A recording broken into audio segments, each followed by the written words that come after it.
लिया तो आइंदा से लेन देन बंद। च्युइंगम खाने के लिए भी तरस जाओगे, समझ गए?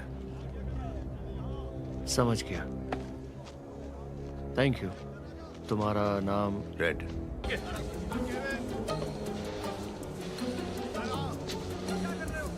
रेड।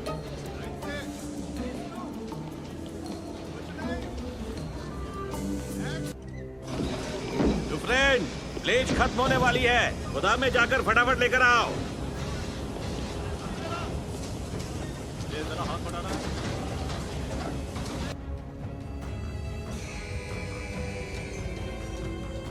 इन्हीं चीजों में दिन गुजरते चले गए। जेल की जिंदगी नियम और कायदों पर चलती है। गिनती शुरू करो।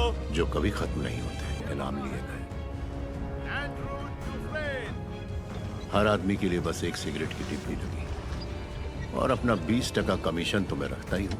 टेक्सास से मेरे लिए एक बहुत बड़का समझती है, एक नींबू से ज्यादा नहीं। जब एंडी, रुक जाओ। एंडी, हम हाथ पे हाथ। आज ये पक्का मिलेगा साया, पक्का। क्या भाई था। आप बस फॉर्म ले आइए, मैं तैयार कर दूंगा। समझिए फ्री में हो जाएगा। बदले में मुझे बस 3 बियर चाहिए अपने साथी कर्मचारियों के लिए। ये कैदी साथी कर्मचारी कब से हो गए? बियर पीते देख रहा था।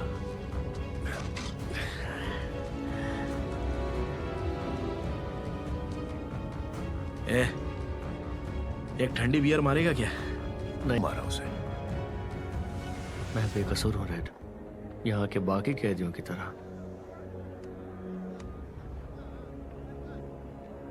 तुम्हें जेल क्यों हुई? Come.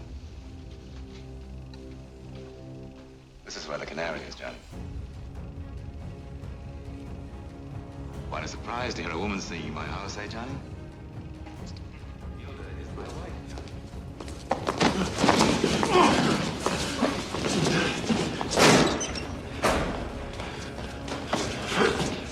Take a walk. Darling, ये अच्छा नहीं किया। बॉग्स ने एंडी के मुंह में कुछ नहीं डाला। 2 चीजें फिर कभी नहीं हुई। सिस्टर्स गैंग ने फिर कभी एंडी के ऊपर हाथ नहीं उठाया।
A prison wall is supposed to stop a body. In the Shawshank Redemption, the more unsettling question is whether it can also train a mind to stop moving. That is the tension beneath Frank Darabont's 1994 film.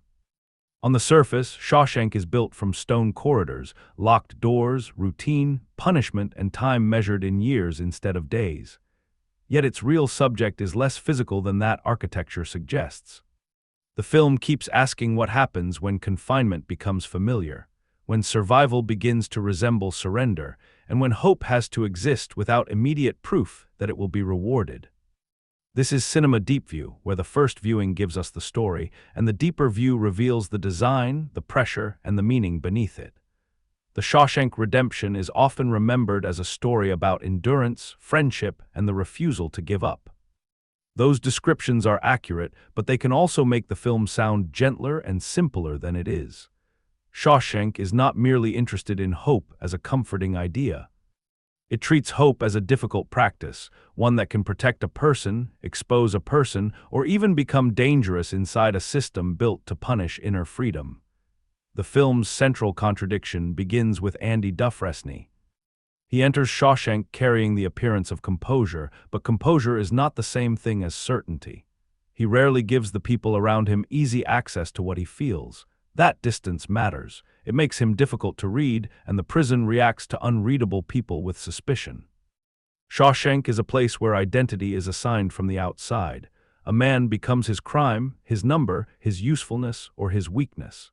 Andy's resistance begins long before any grand act. It begins in the quieter refusal to let the institution fully explain him. Red, by contrast, understands the prison through adaptation.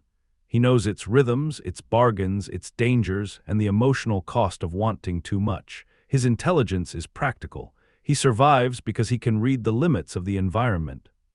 That makes the relationship between Andy and Red more than a friendship between two inmates. It becomes a conflict between two theories of survival. One protects himself by preserving an inner future. The other protects himself by reducing the future to something manageable. Neither position is treated as foolish. That is where the film gains much of its emotional force. Hope is not presented as a slogan floating above hardship. It is tested against repetition, humiliation, institutional power, and the slow erosion of expectation. The movie understands that a person can become attached even to a place that harms him, not because the harm becomes good, but because familiarity can feel safer than possibility. Freedom, in this sense, is not simply the moment a door opens. It is the ability to imagine a life beyond the door before it does.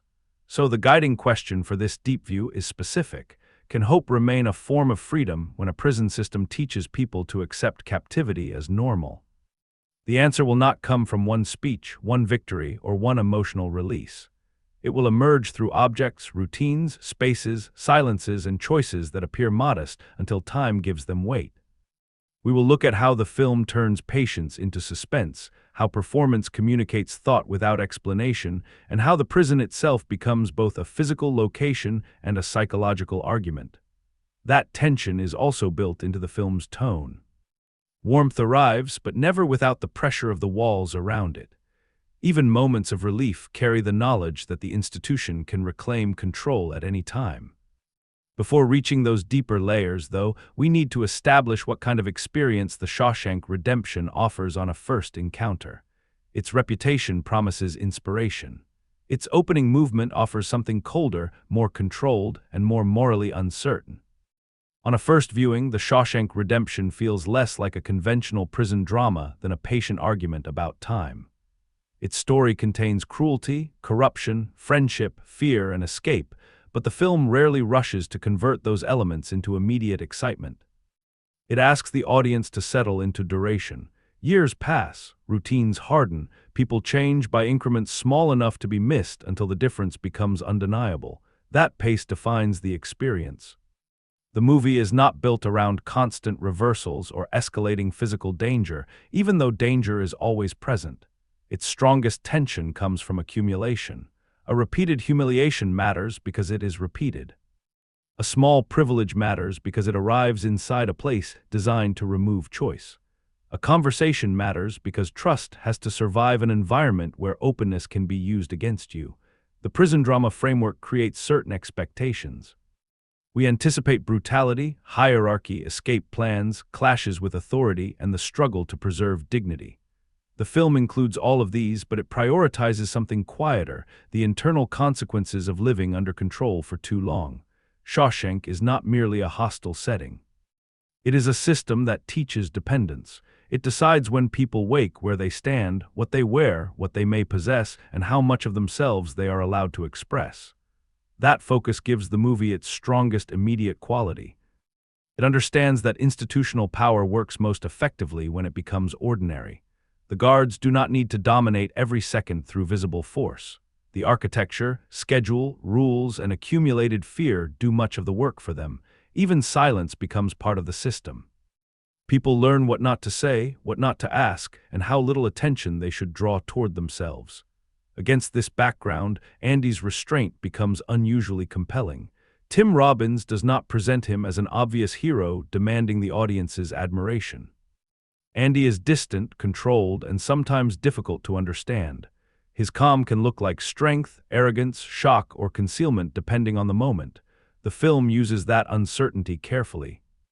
Because Andy rarely explains himself fully, we are encouraged to study his behavior rather than accept a simple verbal account of who he is. Morgan Freeman's Red offers the opposite kind of access. His presence gives the film warmth, rhythm, and perspective. Red understands Shawshank because he has survived long enough to recognize its patterns. He can read danger, negotiate small transactions, and sense which hopes are useful and which may leave a person exposed. His confidence makes him appear free within the prison's social world, yet the film gradually suggests that mastery of captivity is not the same as freedom. The chemistry between these two men provides the film's emotional center without turning their bond into easy sentiment. Their friendship develops through observation, patience, practical favors, and mutual recognition. Neither man instantly transforms the other. Andy does not simply teach Red to hope, and Red does not simply teach Andy to survive. Each offers the other a way of seeing that comes with both value and risk. This is also where the film becomes more complex than its reputation for inspiration might suggest. Its optimism is real, but it is not effortless. Hope can create endurance, yet it can also intensify pain when reality refuses to change. Adaptation can keep someone alive, yet it can gradually narrow the range of life they believe is possible. The movie does not remove this tension. It builds its emotional power from it. The first meaningful reservation is that the film sometimes guides the audience very firmly toward its preferred emotional response. The narration, music, structure, and moral contrast between characters can make certain judgments feel decided in advance. Some viewers may find that clarity deeply satisfying. Others may feel that the movie occasionally reduces ambiguity in order to protect its emotional architecture. That tendency is especially noticeable in the way goodness and corruption are distributed. Andy and Red are given complexity, patience, humor, and interiority. Several figures who represent institutional authority are drawn with far less moral uncertainty. This strengthens the story's sense of injustice and makes the central relationship easier to invest in. But it can also make the prison system feel embodied by a limited group of clearly cruel men rather than by a broader network of incentives, habits, and complicity. Even so, the film's emotional directness is not the same as simplicity. Its storytelling may be accessible, but its strongest ideas are carried through structure rather than speeches. Time changes the meaning of nearly everything. A gesture that looks minor can become evidence of resistance. A routine that seems protective can become a form of surrender. A place that once felt unbearable can become frightening to leave. That makes The Shawshank Redemption especially effective for viewers who respond to character-driven stories, gradual emotional development, and moral clarity shaped by long-term pressure. Those looking for a harsher, more psychologically unstable, or less comforting prison drama may find its eventual warmth too carefully arranged. The film does not aim for relentless realism. It aims for emotional truth through controlled storytelling. The mechanism that keeps this story moving is therefore not simply the possibility of escape.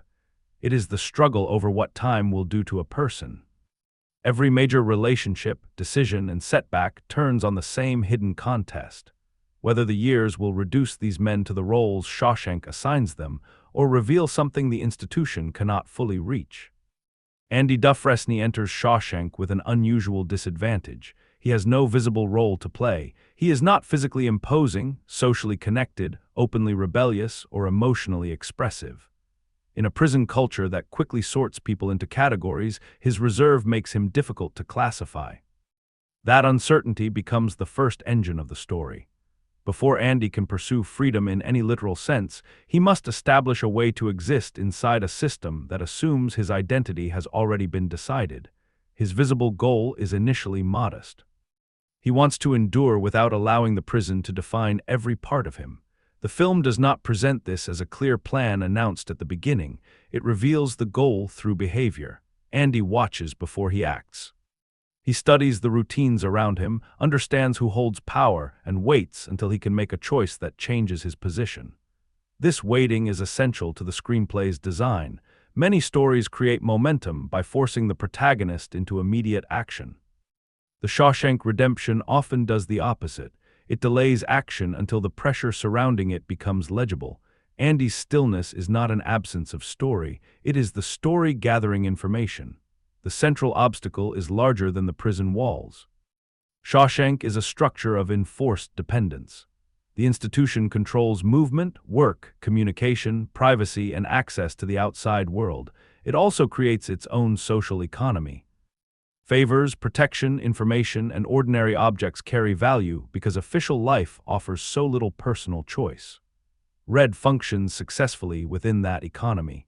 He can obtain items that the prison does not easily provide, and this ability gives him a degree of influence. Yet his position also reveals the limits of adaptation. He knows how the system operates because he has accepted that it will continue operating. His usefulness depends on understanding captivity rather than challenging it. When Andy approaches Red for a small geological tool, the request seems almost insignificant. In narrative terms, however, it is the first deliberate bridge between Andy's private identity and the prison's informal world. He is not asking only for an object. He is asserting that the person he was before Shawshank still exists. His interest in stone, precision, and patient work gives him an activity that is not defined by punishment. The object also establishes the film's preferred scale. Shawshank does not begin with a dramatic escape proposal or a public confrontation. It begins with something that can fit inside a hand. That choice tells us how the story will build meaning. Large changes will emerge from small actions repeated over time. Andy's first major opportunity arrives because he listens carefully to a guard discussing a financial problem. The situation is dangerous, and the film makes the imbalance of power clear. Andy takes a calculated risk by offering his professional knowledge. He does not challenge the guard's authority directly. Instead, he makes himself useful in a language the guard understands: money, procedure, and personal advantage. This choice locks Andy more firmly into the story. Before it, he is primarily a prisoner trying to remain intact. After it, he becomes valuable to the people who control the institution. That value offers protection and access, but it also creates a new form of confinement. The system begins to need him, and being needed by a corrupt structure is not the same as being safe from it. The moment matters because Andy discovers that expertise can travel across the prison boundary even when his body cannot. His education and professional experience become tools of negotiation. He cannot claim equal status, yet he can create situations in which those above him benefit from treating him differently. The cost is immediate and long-term. Every advantage Andy gains increases the attention directed toward him. He becomes less vulnerable to some threats while becoming more useful to authority. The screenplay repeatedly builds progress through this double effect. A solution to one problem creates a deeper attachment to another. His relationship with Red develops according to the same pattern of exchange, becoming something more personal. Red initially evaluates Andy as he evaluates other prisoners, by observing whether he will break, adapt, or become a liability. Andy's reserve makes him seem fragile from one angle and stubborn from another. Over time, Red recognizes that the silence is not emptiness, it is a form of control. Andy, meanwhile, understands that Red's apparent ease conceals a defensive philosophy. Red can navigate Shawshank because he expects little from it. He keeps disappointment manageable by treating hope with suspicion. Their friendship grows because neither man fully accepts the other's method, yet each senses that his own method is incomplete. This creates the story's most important source of momentum. Andy acts as though a future beyond the prison must remain imaginable. Red acts as though survival depends on limiting such imagination. Every shared conversation quietly tests these positions. The library provides another crucial development. At first, it appears to be only a work assignment and a relatively safe space within Shawshank. Gradually, it becomes the site where Andy's private values take institutional form. Books, records, correspondence, and education represent more than improvement. They create contact with worlds the prison cannot entirely control. Andy's decision to write repeated requests for support is characteristic of his strategy. He does not rely on a single dramatic appeal. He uses persistence against bureaucracy. The act is almost deliberately uncinematic, one letter after another, sent into a system that appears indifferent, yet the repetition transforms delay into pressure. This is one reason the screenplay can cover such a long period without feeling static. It gives time a visible function. Years do not pass merely to show that the sentence is severe. They allow actions to accumulate consequences. Andy's patience becomes a method. Red's certainty becomes less secure. The institution's routines become more deeply embedded. Brooks, the elderly prisoner who manages the library, reveals the cost of that embedding. He has become competent, respected, and necessary within the limited world of Shawshank. Outside it, those qualities may have no clear place. His situation exposes the prison's most damaging lesson: dependence can begin to resemble belonging. The film handles this idea through contrast rather than explanation alone. Within the prison, Brooks knows where to stand, what to do, and how others see him. The possibility of release should represent relief, yet it threatens to remove the structure that gives his life predictability. Freedom becomes frightening because the institution has weakened the habits required to use it. This development raises the stakes for Andy and Red. The cost of failure is no longer only continued imprisonment. It is the gradual loss of the ability to imagine oneself elsewhere. A person can survive physically while the boundaries of the institution move inward. Andy resists that inward movement through acts that preserve choice. Some are practical, such as improving the library and helping other prisoners study. Others are symbolic, creating brief experiences that do not serve the prison's logic. These moments matter because they restore a relationship between desire and action. Even when the action is limited, it reminds the prisoners that they can still want something beyond permission. The screenplay carefully avoids making Andy's influence immediate or universal. He does not transform Shawshank into a humane place. Violence, exploitation, and arbitrary authority remain. His efforts create pockets of meaning rather than permanent safety. This limitation protects the film from suggesting that personal attitude alone can defeat structural power. At the same time, Andy's usefulness to the warden becomes increasingly significant. Financial knowledge gives him access to information and responsibilities that other prisoners do not possess. The warden presents himself as disciplined and morally certain, but his interest in Andy is tied to control and benefit. He values Andy's abilities without respecting Andy's autonomy. Their relationship intensifies the central contradiction. Andy gains influence because he can help the institution function, yet the more effectively he helps, the more reasons the institution has to keep him in place. Skill creates leverage, but leverage inside an unequal system can become another chain. This is how the film generates inevitability without revealing its final direction. Each practical compromise seems reasonable in isolation. Andy helps someone, gains a privilege, expands his role, and creates new possibilities for others. At the same time, the network around him grows tighter. The story moves forward because every improvement carries a hidden cost. Red sees part of this pattern, but not all of it. His perspective gives the audience emotional access while preserving uncertainty around Andy. Because Andy rarely states his full intentions, we must judge him through fragments: the objects he values, the risks he accepts, the questions he asks, and the patience with which he continues. That limited access creates surprise without depending entirely on sudden twists. The film often withholds the meaning of an action rather than the action itself. We may see Andy make a request or preserve an object, but we do not always understand its full importance at the moment. The screenplay stores meaning inside ordinary details and allows time to unlock it. By the middle of the film, the story engine is therefore operating on three connected levels. Andy wants to preserve an inner life that Shawshank cannot own. The institution wants to convert his intelligence into a resource. Red wants to survive without reopening desires that captivity has taught him to distrust. Their choices keep colliding. Andy's hope challenges Red's caution. Red's realism tests Andy's resolve. The prison rewards Andy's usefulness while punishing any suggestion that usefulness might lead to independence. What keeps the story moving is not simply the question of whether Andy will leave Shawshank. It is whether his methods of survival are quietly carrying him toward freedom or binding him more securely to the system he has learned to navigate.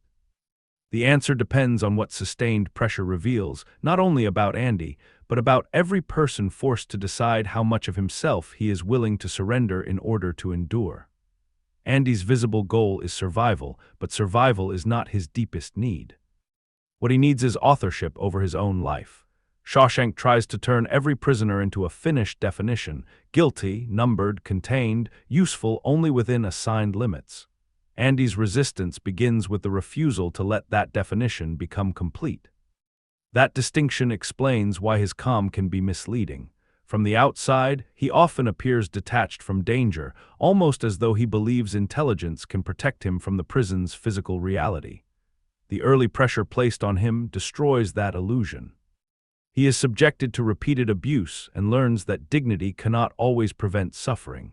The film handles these experiences with restraint, emphasizing their emotional and institutional consequences rather than graphic detail. Andy's silence afterward does not mean the harm has left no mark.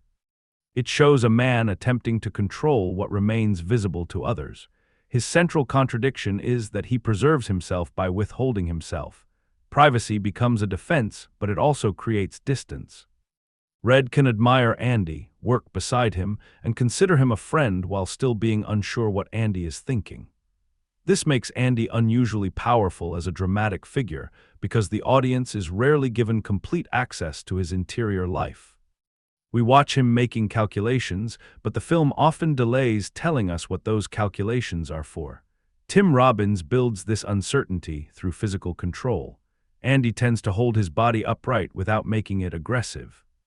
He looks slightly separate from the crowd, not because the framing always isolates him, but because his movements appear measured against the rougher rhythms around him. His voice remains restrained even in situations where panic would be understandable. That composure does not make him emotionless. It turns every small break in the surface into evidence. When Andy smiles, hesitates, or allows frustration into his voice, the moment carries weight because the performance has not spent emotion carelessly. Robbins often lets thought arrive before speech. A pause suggests that Andy is deciding not merely what to say, but how much of himself the other person is permitted to see. The result is a character whose intelligence is communicated less through displays of brilliance than through timing. Yet Andy's restraint is also a blind spot. He sometimes acts as though a meaningful result can justify a risk that others would never choose. His symbolic gestures may restore dignity, but they can also produce consequences that he alone must absorb. He is willing to suffer for moments that prove the institution does not own his inner world. That willingness is courageous, though it contains a degree of pride.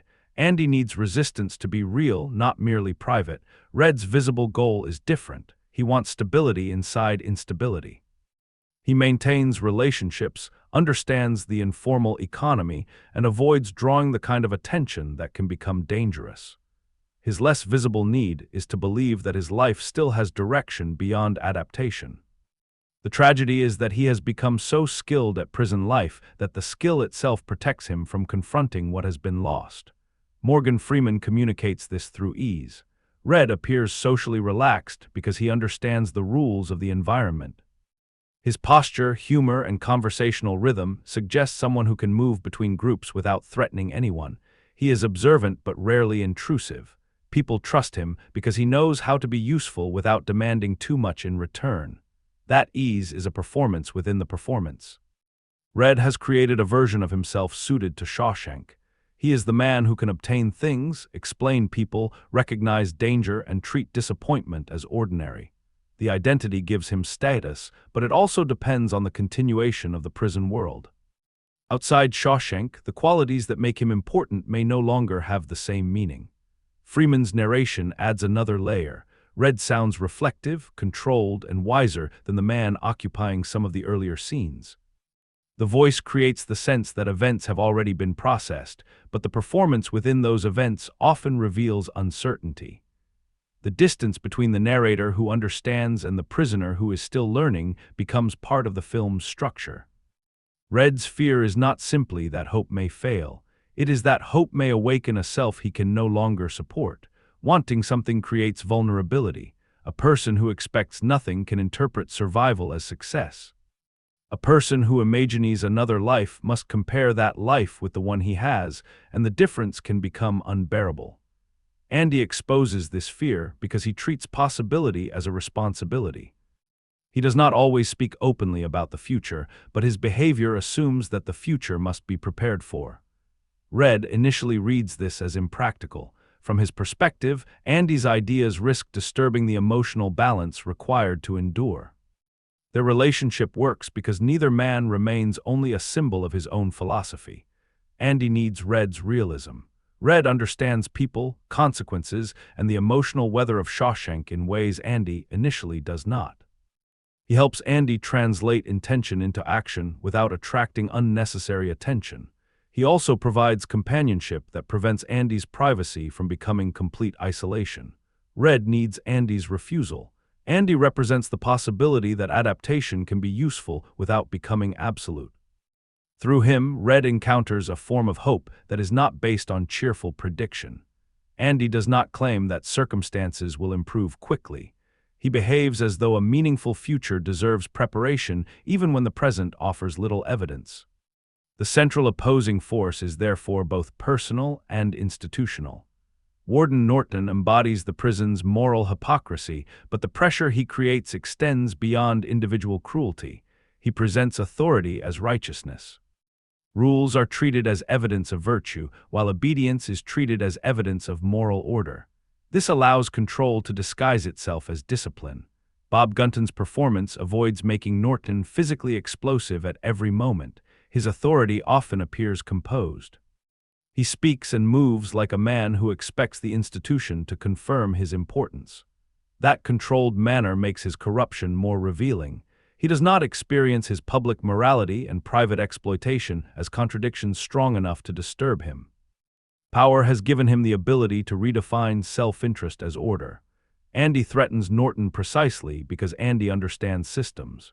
He can read financial structures, recognize dependence, and see how respectable surfaces conceal compromised foundations. Norton values this intelligence when it serves him. The moment it implies independence, the same intelligence becomes dangerous. Captain Hadley represents a more immediate form of pressure. His authority is physical, unpredictable, and reinforced by the knowledge that consequences rarely move upward. Clancy Brown's performance uses posture and vocal force to make violence feel structurally available even when it is not occurring.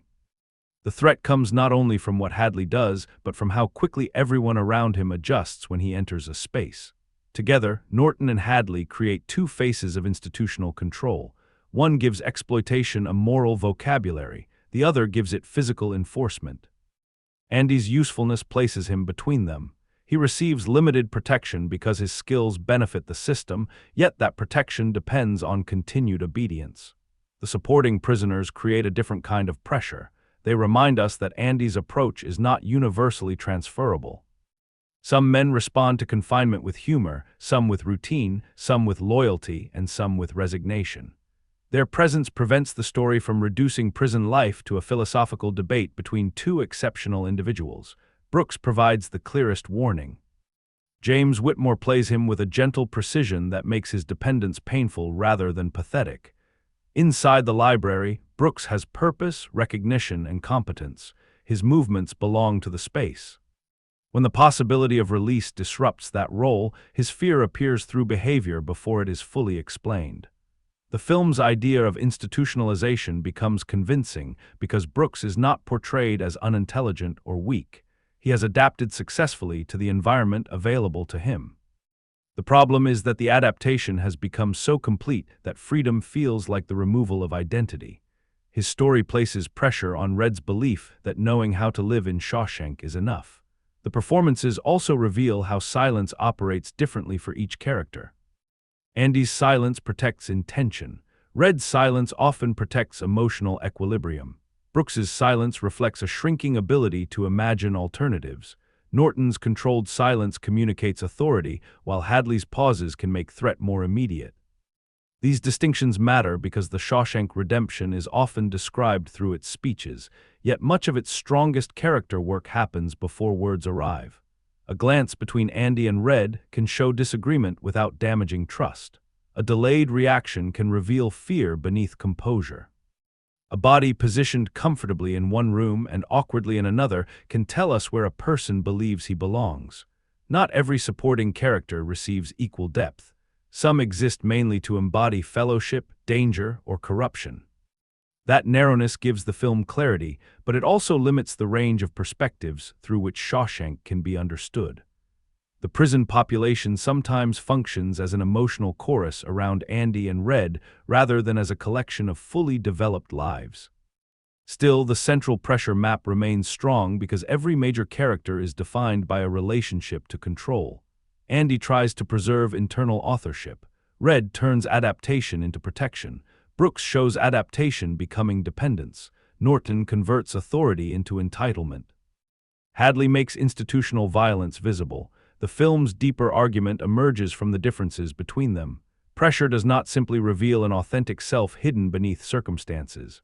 Over time, pressure helps construct the self. Habits become identity. Defensive choices become beliefs. The role a person performs to survive can eventually become the only role he remembers how to play.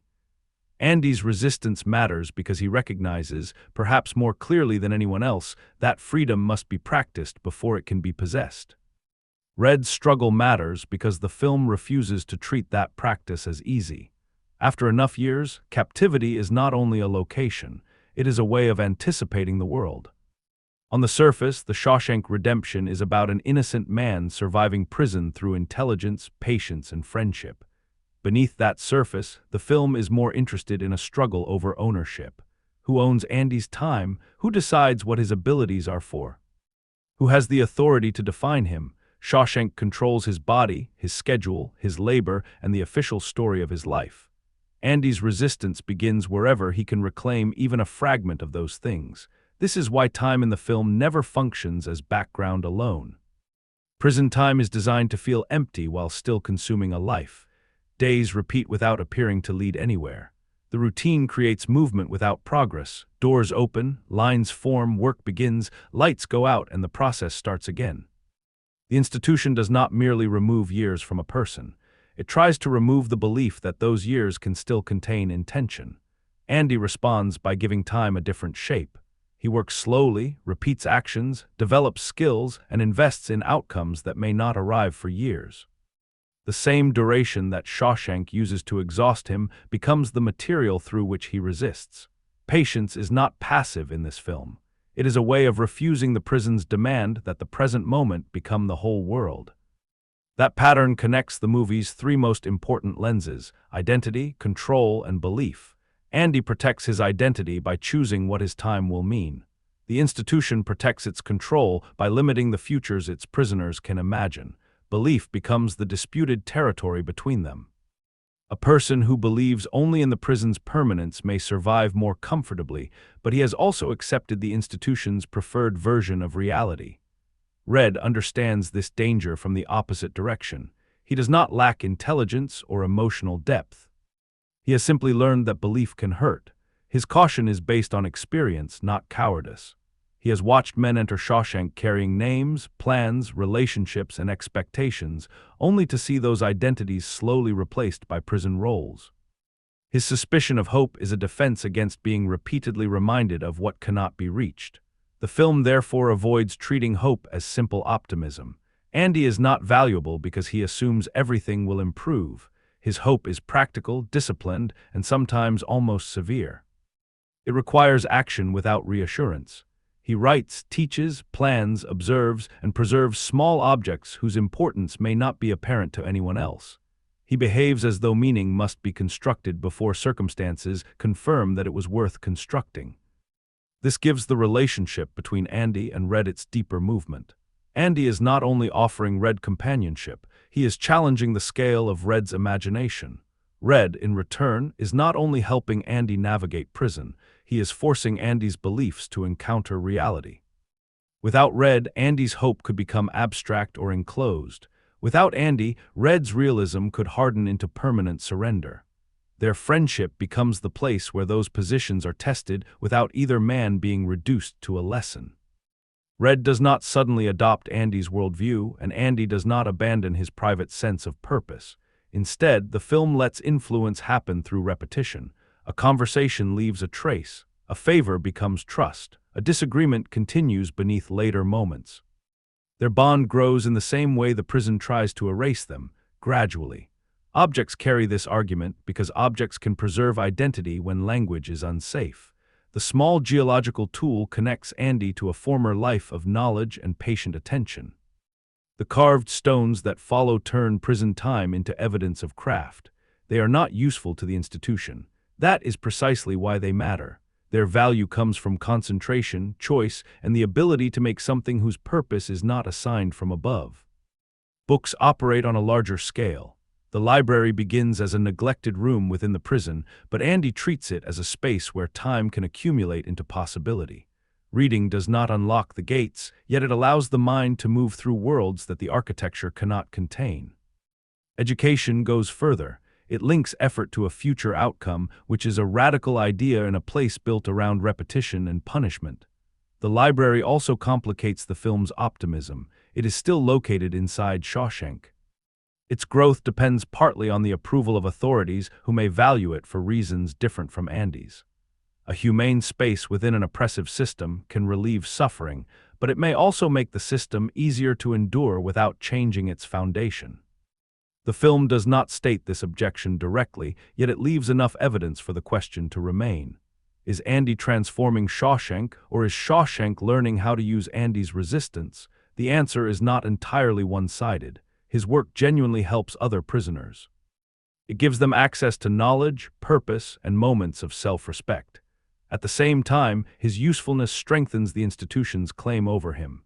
Every improvement increases the number of reasons powerful men have to keep his abilities under their control. This tension becomes especially sharp in the film's use of space. Most rooms in Shawshank are designed to establish hierarchy. The cells reduce individuality to narrow compartments. The yard offers movement but remains enclosed by walls and observation. Offices appear more comfortable, yet access to them depends on permission. Even spaces that seem private are vulnerable to intrusion. Andy's most meaningful acts often involve changing the emotional purpose of a space without physically changing its boundaries. A work area can briefly become a place of shared dignity. A library can become an intellectual refuge. An office associated with authority can be disrupted by an experience that does not belong to the prison's ordinary logic. These transformations are temporary, but the film treats temporary freedom as real rather than meaningless. That idea is central to the movie's moral argument. Freedom does not exist only in complete form. It can appear as a tension, memory, friendship, education, music, or the choice to prepare for a future that no one else can see. These experiences do not cancel the reality of imprisonment. They prevent imprisonment from becoming the only reality. The recurring contrast between sound and silence develops the same pattern. Shawshank's ordinary soundscape belongs to control, doors, commands, footsteps, work, and institutional routine. Silence often signals caution or isolation. When sound enters the prison in a form that authority did not intend, it creates a shared experience that cannot be fully regulated. The importance lies less in the specific material being heard than in the sudden expansion of emotional space. For a brief moment, the prisoners are not defined by where they stand.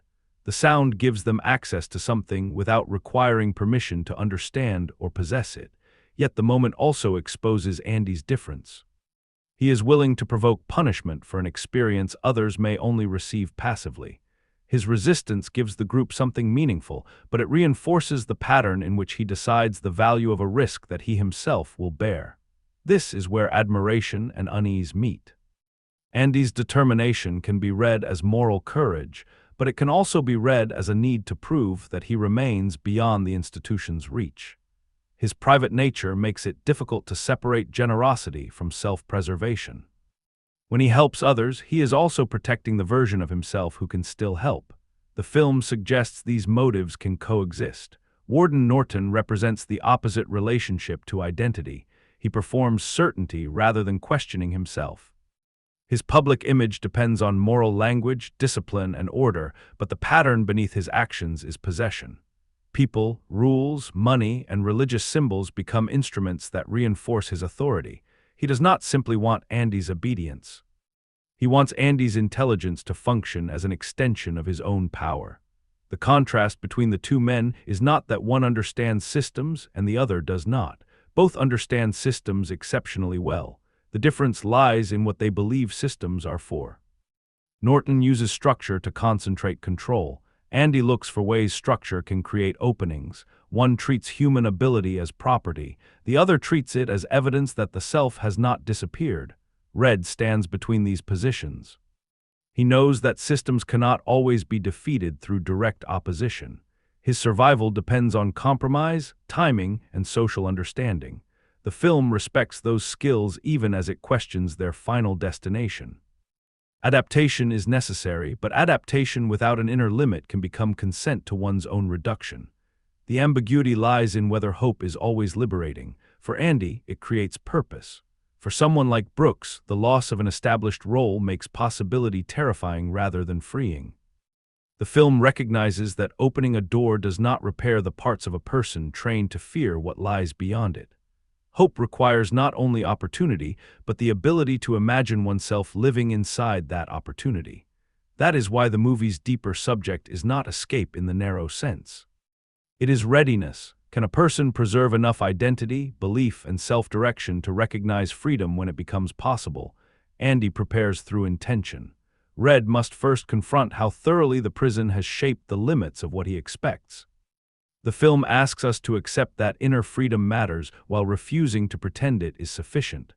Thought alone cannot remove the walls. Dignity does not prevent abuse. Friendship does not erase institutional power. Yet without an inner life that extends beyond the present system, physical freedom may arrive to someone who no longer knows how to inhabit it. That tension turns ordinary scenes into tests of the deep view question. A request for a simple object becomes a claim to identity. A financial conversation becomes a negotiation with power. A library becomes both a refuge and a complicated form of usefulness. A burst of sound becomes a temporary expansion of the prison's emotional boundaries. To understand how the film makes these ideas felt rather than merely stated, we need to slow down and examine the construction of those moments. The argument is already present in the framing, the placement of bodies, the duration of a pause, and the distance between a man and the walls that claim to contain him. The rooftop sequence is often remembered for the relief it offers, but its construction begins by emphasizing exposure rather than freedom. The men are high above the prison yard, surrounded by open sky, yet they remain under guard. The space looks expansive while the power relationship stays brutally narrow. That contradiction allows the scene to hold two emotional truths at once. They are still prisoners, and for a few minutes they are permitted to feel like workers finishing an ordinary day. Andy does not enter the moment as part of the group's physical rhythm. While the others labor, he listens from a slight remove. The staging makes attention his first action. He recognizes that a guard's financial anxiety creates a rare opening, but the camera does not transform Andy into an effortless mastermind. His approach is visibly dangerous. The distance between his controlled voice and the guard's physical authority makes the exchange tense even before its outcome becomes clear. The scene's power comes from how Andy redirects the language of the institution. He cannot ask for kindness on moral grounds. He offers knowledge that can benefit the man capable of harming him. The negotiation therefore carries an uncomfortable compromise. Andy gains something for the group by making his intelligence useful to authority. His resistance does not happen outside the system. It happens through a temporary alignment with someone who represents its violence. Once the arrangement succeeds, the scene changes its center. Andy does not claim the reward for himself. The other prisoners sit together while the guards remain nearby, and the ordinary act of resting becomes emotionally enlarged by context. The framing gives the men room to occupy the image without suggesting that the walls have vanished. Their posture softens. The worksite briefly stops functioning as a place of forced labor and becomes something closer to a shared human space. The editing does not rush this release. It allows the men to sit, look outward, and absorb the sensation. That duration matters. A faster version of the scene would present the reward as a plot victory. Darabont lets it become a change in atmosphere. The event is small, but the time granted to it allows dignity to register physically. Andy remains apart from the group, watching rather than joining. This choice prevents the moment from becoming uncomplicated generosity. His distance suggests satisfaction, but it also preserves his unreadability. Is he giving the men a gift, proving something to himself, or testing how much influence his knowledge can create? The scene supports all three possibilities. What matters is that Andy has changed the emotional purpose of the rooftop without changing its legal reality. That is the first answer the film offers to the question of hope. Hope can function as freedom when it restores a person's relationship to choice, even briefly. Yet the scene also shows the limit of that freedom. The experience depends on Andy's usefulness and the guard's approval. It is genuine but conditional. The music broadcast sequence takes the same idea and removes negotiation from it. Andy finds himself in a position to control what the prison hears, and instead of using that access quietly, he sends a piece of music across the institution. The film does not make the meaning depend on the prisoners understanding the language or context of the performance. Their reaction comes from the fact that the sound belongs to a world beyond orders, alarms, and routine. The staging expands outward. Andy is enclosed inside a room, but the sound travels beyond him. Men stop in the yard and look upward. Their bodies, usually organized by work or command, become still without being ordered to stop. The film briefly reverses the normal direction of institutional power. Instead of a voice from authority telling the prisoners what to do, an unexpected sound invites them into an experience that no official has defined for them. The camera's attention moves across faces rather than concentrating only on Andy. This distributes the scene's emotional ownership. Andy initiates the act, but its meaning is completed by the listeners. Some appear puzzled, some absorbed, and others simply quiet. The variety matters because the film is not claiming that art produces one identical response. It creates a shared interruption in which each prisoner can momentarily encounter something private. Sound design carries the transformation more strongly than dialogue could. The music floats over spaces associated with confinement and gives them a different scale. The walls remain visible, but the sound refuses to behave as though they are final boundaries. It cannot open a cell, yet it can remind the prisoners that the institution does not contain everything that exists. Andy's body language gives the moment another layer. He settles into the experience with a calm that is almost provocative. He knows punishment is likely, but he does not behave as though the act was an accident. His stillness turns the scene into a deliberate claim. The prison may control what happens to him afterward, but it cannot make the experience meaningless. The sequence therefore tests the deep view question more aggressively than the rooftop scene. Hope here is not granted through cooperation. It is created through disobedience. The act restores inner movement, but the cost falls primarily on Andy. His willingness to accept that cost is admirable, though it also reveals his need to prove that some part of him remains beyond institutional reach. A quieter scene inside the library examines freedom at a different scale. The room is initially cramped by neglect. Books and records exist, but the space does not yet feel connected to possibility. As Andy invests effort in it, the production design gradually changes. Shelves become fuller, surfaces more organized, and the room begins to carry the evidence of sustained intention. The transformation is not presented as a single triumphant renovation. It unfolds through repetition. Letters are written, requests are ignored, and the process continues. Editing compresses time while preserving the sense of labor. The library grows because Andy treats bureaucracy as something that can be worn down through consistency. This space also changes how bodies are arranged. Prisoners who are usually grouped by labor, surveillance, or informal hierarchy can sit, read, study, and ask for help. The activities are modest, but they reorganize attention. A man studying for an examination is not thinking only about how to survive the current day. He is acting toward an outcome that exists beyond the immediate routine. The performances keep the scenes from becoming sentimental demonstrations of improvement. Andy is encouraging, but not theatrically inspirational. His help is practical and often patient. The men are not transformed into symbols of redemption merely because they enter the room. Frustration, embarrassment, humor, and uneven progress remain.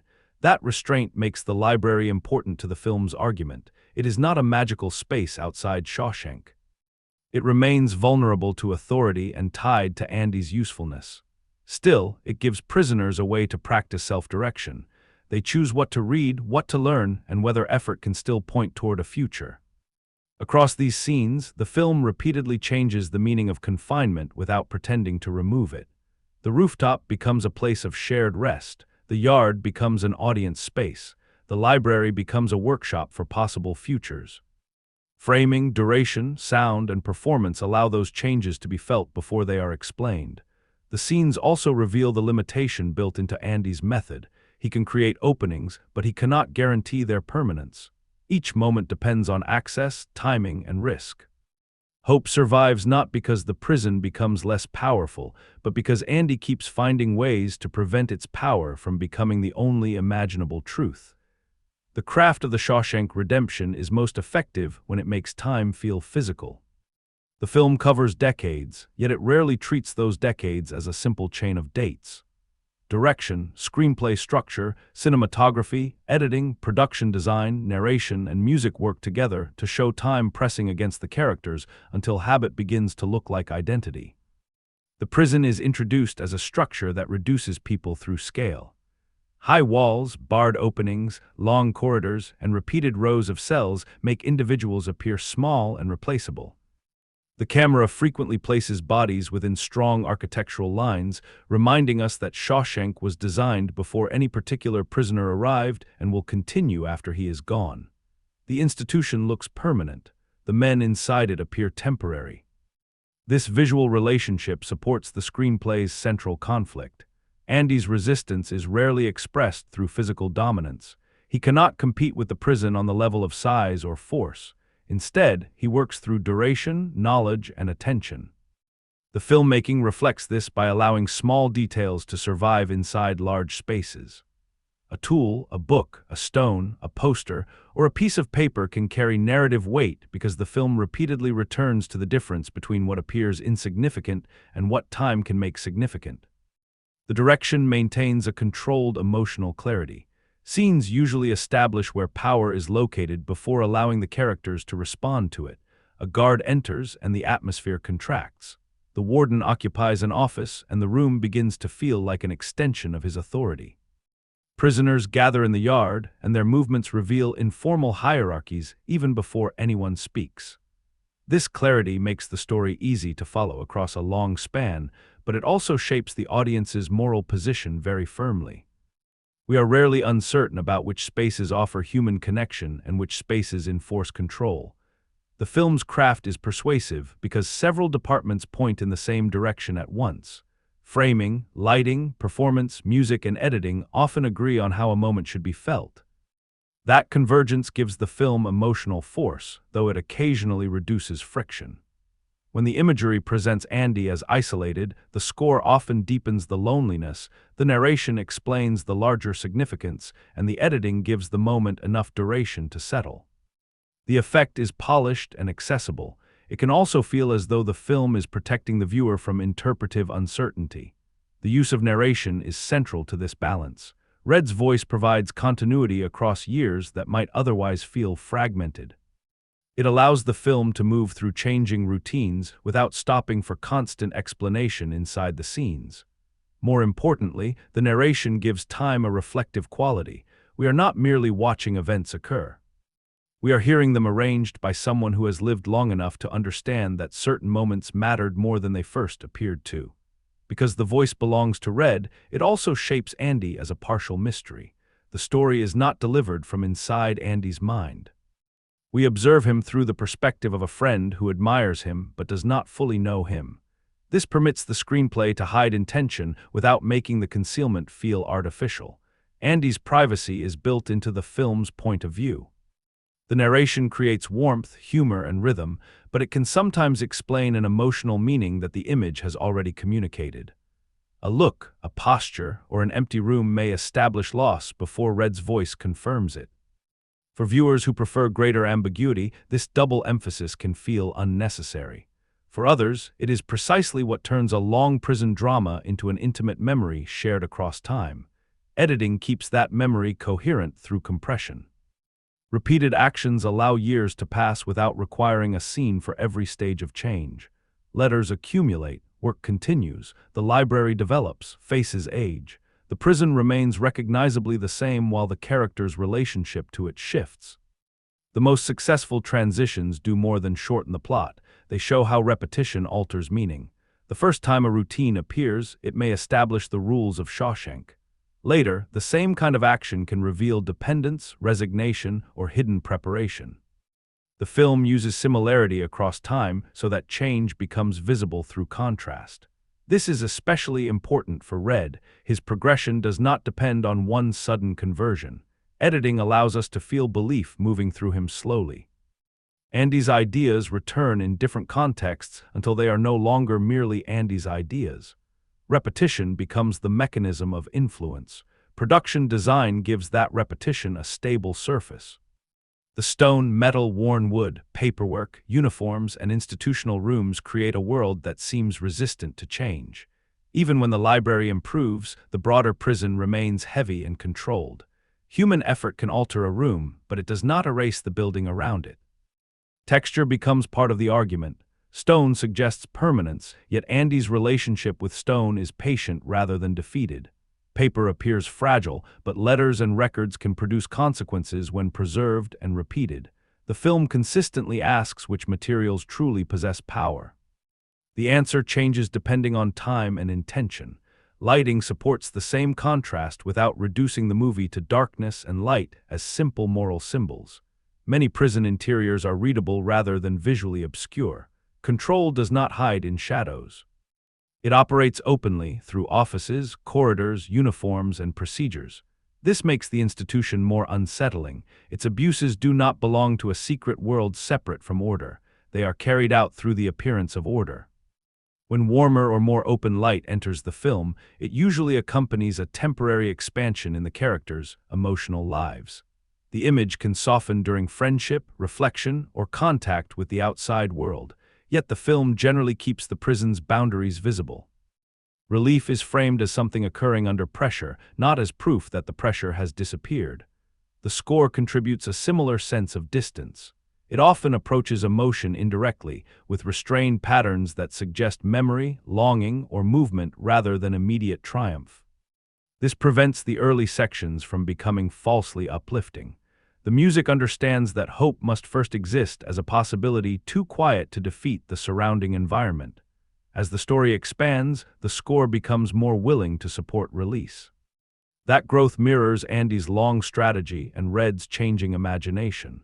The emotional progression feels earned because the music has not treated every small success as a final victory. Sound design is equally important in defining institutional space. Locks, doors, footsteps, commands, and echoes make the prison audible even when the walls are not dominating the frame. These sounds create predictability, and predictability becomes part of control. The prisoners know where they are partly because Shawshank always sounds like itself. Moments that interrupt this soundscape therefore carry unusual power. Music, conversation, laughter, or silence can alter the emotional scale of a location. The interruption does not need to last long. Its value comes from exposing the fact that the institution's ordinary rhythm is not natural. It is constructed, and constructed rhythms can be disrupted. Performance ties all these systems together. Robbins's restraint fits the film's patient framing and delayed explanations. Freeman's conversational warmth gives the compressed timeline emotional continuity. The authority figures use stillness, posture, and vocal control to make the architecture feel inhabited by intention, rather than merely photographed as a setting. When these elements converge, the Shawshank Redemption produces its clearest effect. It makes perseverance visible without turning it into constant action. A man waiting, writing, observing, teaching, or shaping a small object can feel dramatically active because the film has established time itself as the main field of conflict. The limitation is that the convergence can become too complete. The script points toward a feeling, the image supports it, the narration names it, and the music confirms it. The film's craftsmanship is rarely careless, but it sometimes leaves little space between the audience and the intended response. Still, the craft generally serves the movie's argument rather than decorating it. The architecture makes control tangible. The editing turns repetition into change. The narration turns memory into structure. The sound and score distinguish enforced routine from inner movement. Together, these choices show why hope matters inside Shawshank. It is not presented as a bright idea placed on top of suffering. It is constructed through rhythm, space, objects, and time. The film makes hope feel like work, and then asks whether the emotional certainty of that design strengthens its meaning or makes the experience too carefully guided. The most consequential weakness in the Shawshank Redemption is not that its emotions are false. It is that the film sometimes arranges those emotions so completely that resistance becomes difficult. The screenplay, narration, performances, imagery, and music frequently guide us toward the same judgment at the same moment. That coordination creates clarity, but it can also make the movie feel less like an open examination of imprisonment and more like a carefully controlled path toward catharsis. This is especially visible in the moral contrast between Andy and the men who govern Shawshank. Andy is private, complicated, and capable of decisions that contain both generosity and pride. Red is perceptive, contradictory, and shaped by choices he regrets. The warden and senior guards receive less psychological room. Their behavior is primarily organized around hypocrisy, exploitation, and force. That imbalance serves the story efficiently. The audience understands what Andy is resisting and why his resistance matters. Institutional cruelty becomes visible through recognizable individuals rather than through an abstract discussion of policy or culture. Yet the simplification also narrows the film's argument.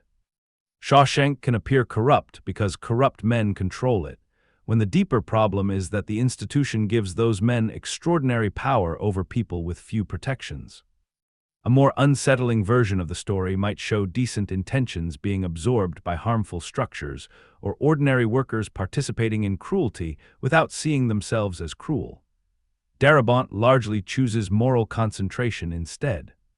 The warden becomes a clear embodiment of respectable language covering private abuse, while Hadley represents violence protected by rank. The strongest defense of this choice is that the film is not attempting to provide a complete sociological portrait of the prison system. It is telling a moral story through memory, friendship, and accumulated pressure.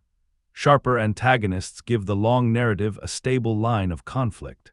They also prevent the audience from mistaking Andy's exploitation for a complicated partnership between equals. The simplification is therefore not destructive. It strengthens the dramatic architecture while reducing some of the institutional complexity. The film remains persuasive about the effects of unchecked authority, even when the people exercising that authority are drawn more narrowly than the prisoners subjected to it. A smaller limitation lies in Andy's unusual competence. He is intelligent, financially skilled, patient, observant, educated, and capable of turning setbacks into long-term strategy. These qualities make him compelling, but their accumulation can distance him from the ordinary vulnerability of the men around him. His ability to remain composed under pressure occasionally feels less like a human defense and more like the screenplay protecting its central figure. This matters because the film presents Andy as both a person and an idea. As a person, he suffers, hesitates, forms attachments, and carries private pain. As an idea, he represents the part of the self that confinement cannot own. The symbolic function sometimes wins. His mystery is dramatically useful, yet it limits our access to the messier emotional consequences of his experience. Red absorbs much of that emotional complexity. Through him, the film can express doubt, dependence, guilt, fear, and gradual change without revealing too much of Andy's interior life. This division is elegant, but but it also means Andy occasionally functions as the force that changes others rather than as someone whose own inner development is equally visible. The reasonable defense is that withholding is central to the movie's design. We see Andy through Red, and Red never possesses complete knowledge of him. Greater access might weaken the delayed meaning of earlier details and reduce the power of later revelations.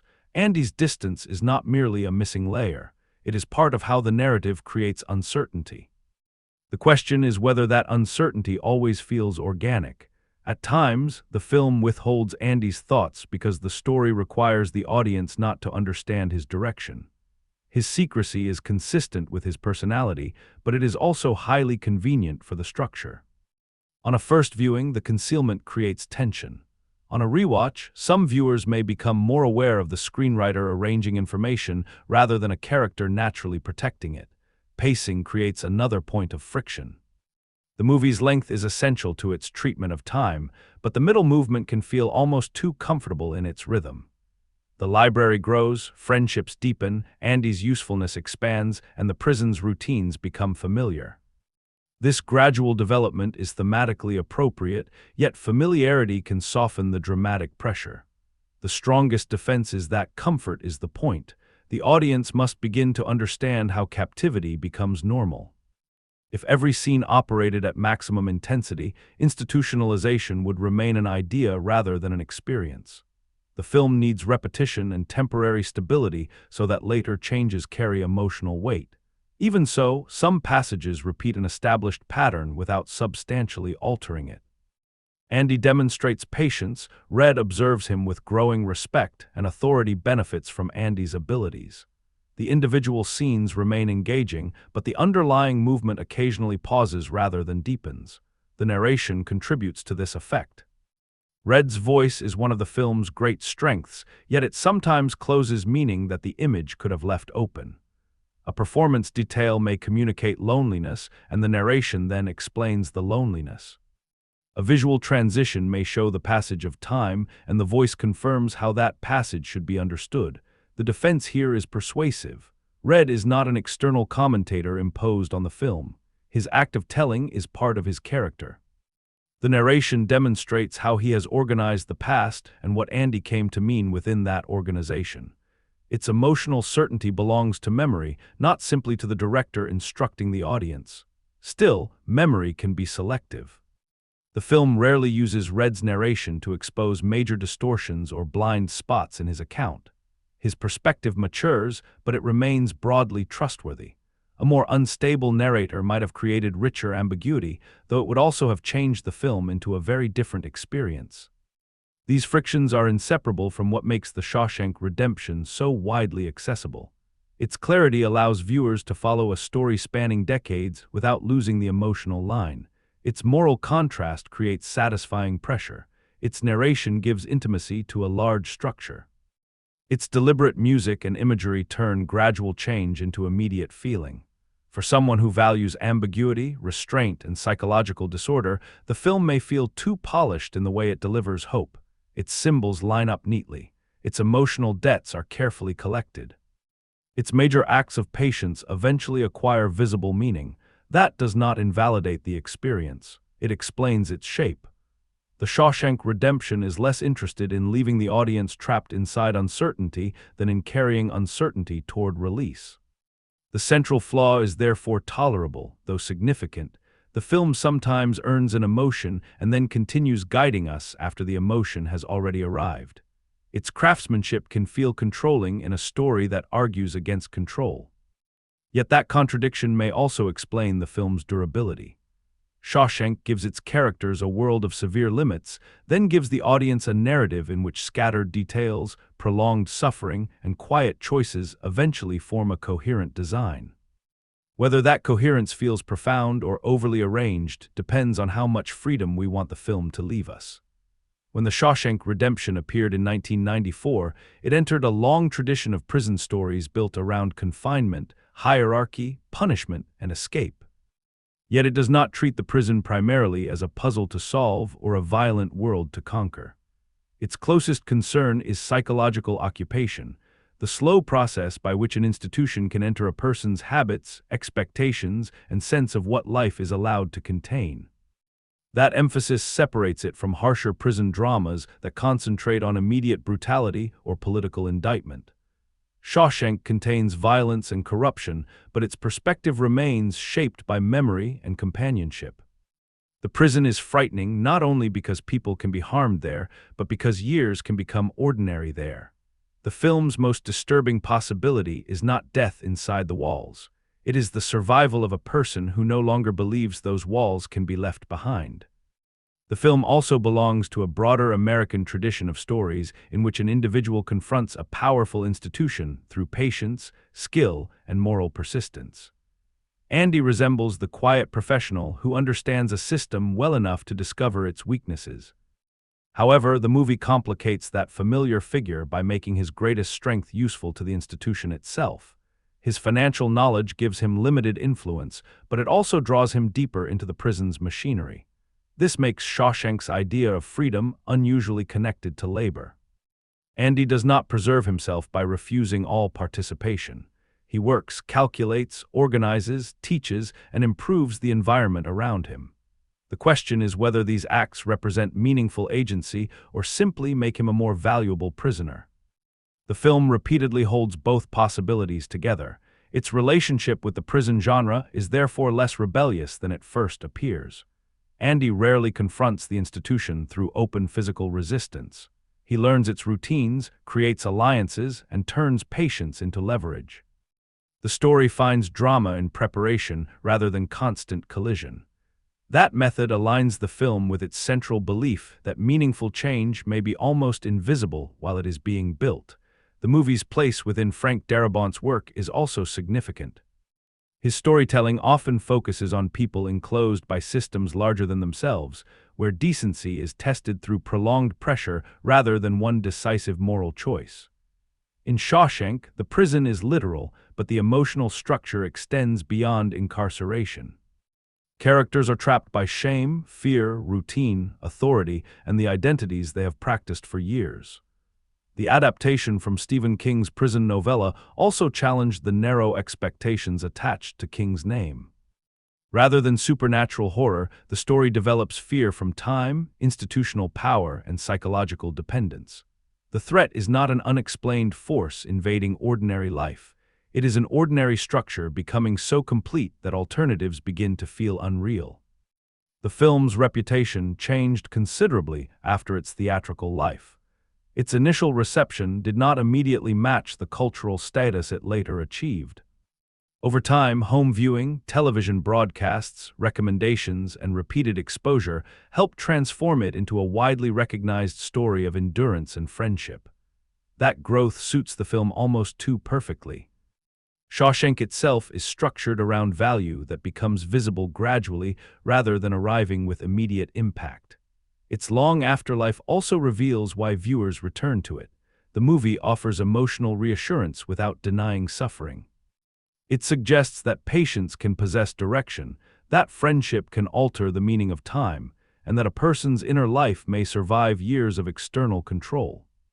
These ideas are broadly accessible, especially to audiences facing circumstances that feel repetitive, unjust, or beyond immediate change.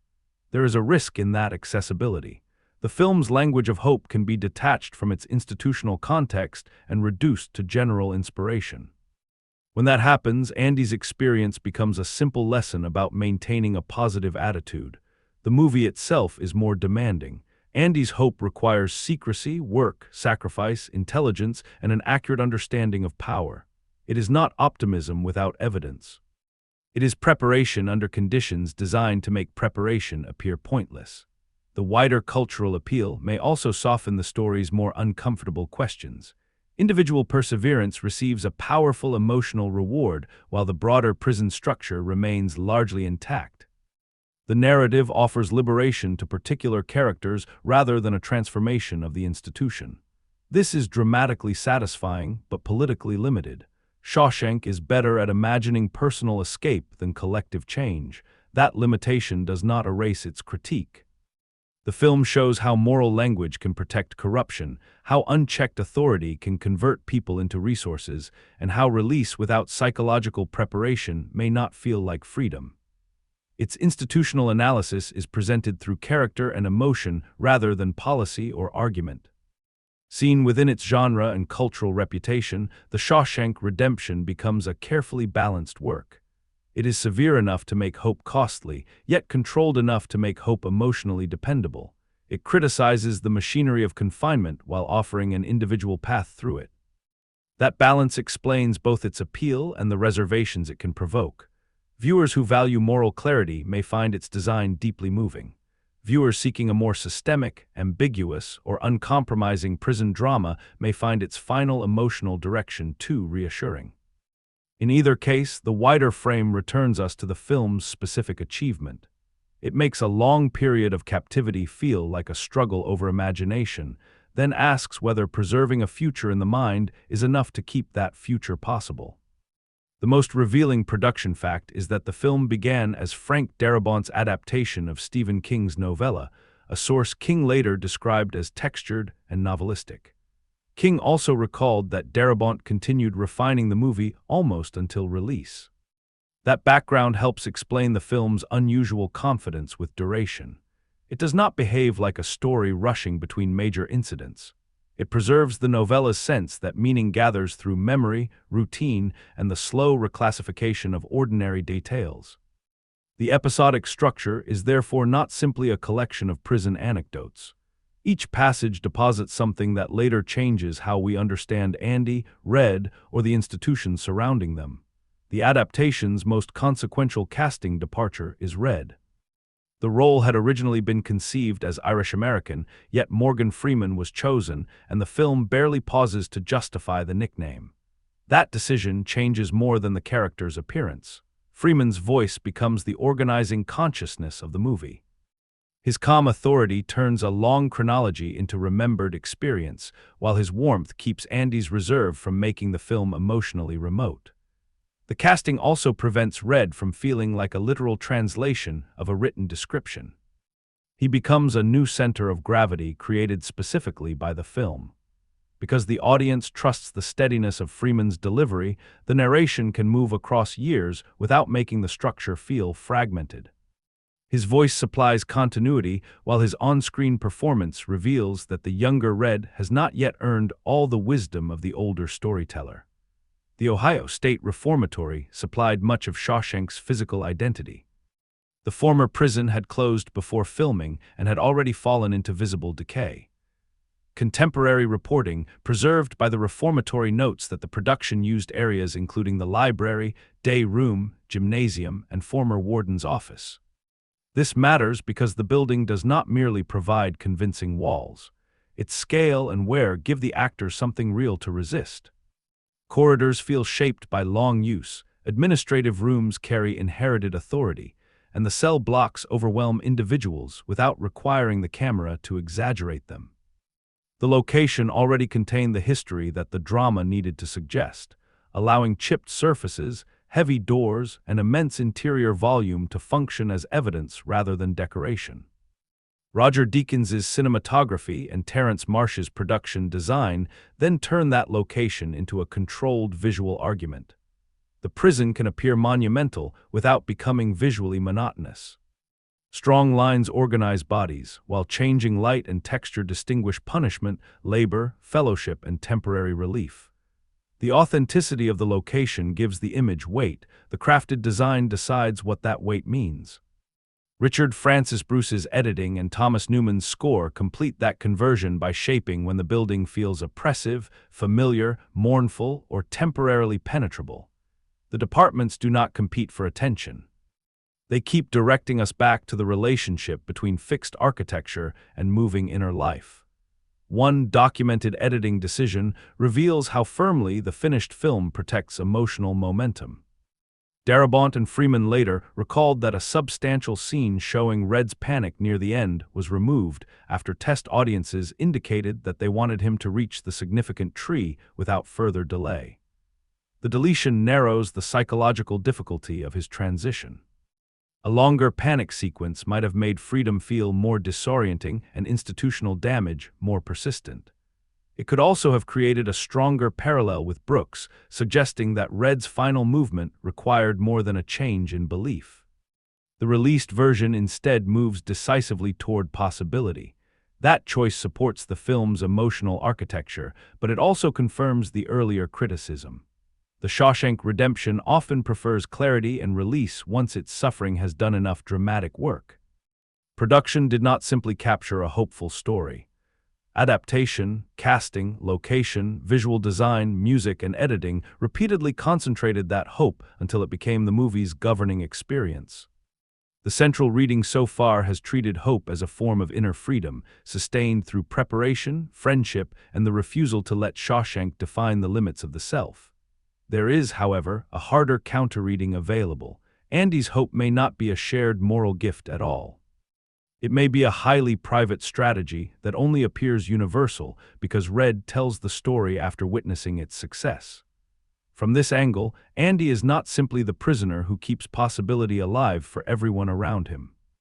He is the exceptional man whose intelligence, education, professional experience, emotional secrecy, and capacity for long-term planning give him resources that most of the other prisoners do not possess. His resistance is admirable, but it may not offer a model that others can realistically follow. Consider the difference between Andy and Brooks. Andy can preserve an identity that existed before prison because that identity contains transferable skills. His financial knowledge remains valuable. His education allows him to navigate bureaucracy. His patience can be converted into strategy. Brooks also has a role, knowledge, and a sense of usefulness, but those qualities are almost entirely contained within Shawshank. When he leaves, the outside world does not recognize the identity the prison allowed him to build. The film therefore risks suggesting that inner freedom belongs most securely to those who already possess the tools to protect it. Andy can turn time into preparation because he has the imagination and discipline to see time that way. Another prisoner may experience the same years as exhaustion, trauma, or psychological collapse. Hope is not equally available merely because the human spirit is equally valuable. This alternative reading changes the rooftop and music sequences. In the hopeful interpretation, Andy creates brief experiences of dignity that remind the prisoners they are more than inmates. In the counter-reading, he becomes the author of other people's emotional experiences. He decides what they need when they need it and what punishment is worth accepting to provide it. The prisoners benefit, but they do not participate equally in the choice. Andy's generosity contains control. He is kinder than the warden and motivated by a different moral vision, yet he still operates from a position of unusual knowledge. He sees opportunities others cannot see and makes decisions whose full meaning he does not explain. That secrecy is usually framed as necessary self-protection. It can also be understood as emotional distance.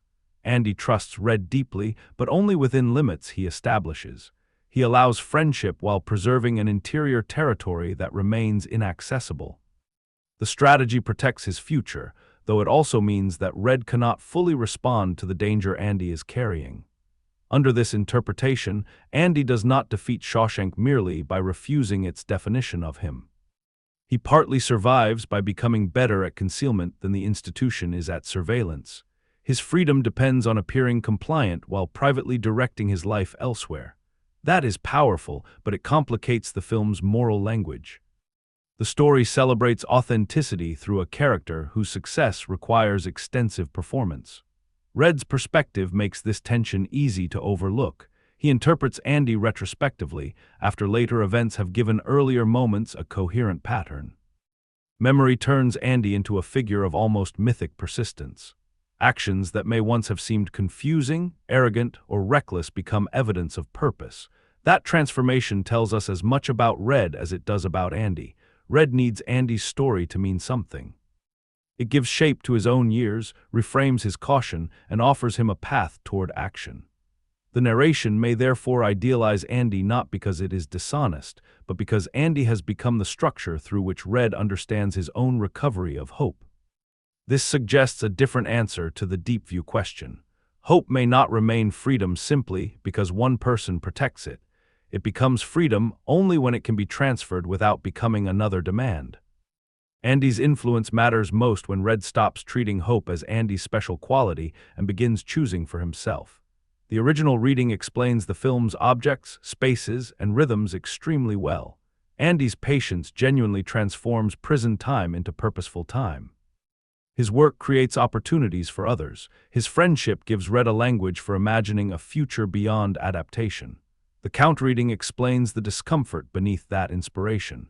Andy is unusually capable. His interior life is withheld when the plot benefits from withholding it. His symbolic gestures carry consequences that are not distributed equally. The film universalizes a form of resistance built around exceptional resources. Neither reading fully cancels the other. Red's caution is not wisdom in every circumstance, and Andy's hope is not a solution available in identical form to every prisoner. The movie becomes richer when hope is treated not as a personality trait, but as a relationship between possibility and capacity. People need reasons to imagine a future, yet they also need the emotional, social, and material means to move toward it. My position remains closer to the original interpretation, though with an important qualification. Andy's hope is meaningful because it produces action, not because his confidence is morally superior to another person's fear.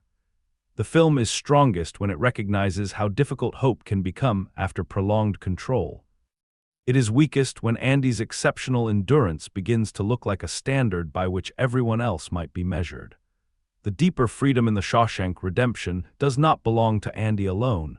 It appears when his private preparation becomes Red's independent decision. Until that transfer occurs, hope is still attached to one extraordinary man. Once Red acts without certainty, it becomes something more human, more fragile, and more widely recognizable. On a first viewing, The Shawshank Redemption encourages us to see patience as Andy's temperament. On a second viewing, patience begins to look more like structure. His pauses, requests, hobbies, and apparently modest routines are no longer isolated signs of resilience. They form a pattern of controlled preparation. The earliest signal is Andy's relationship with observation. He rarely moves before understanding the space around him.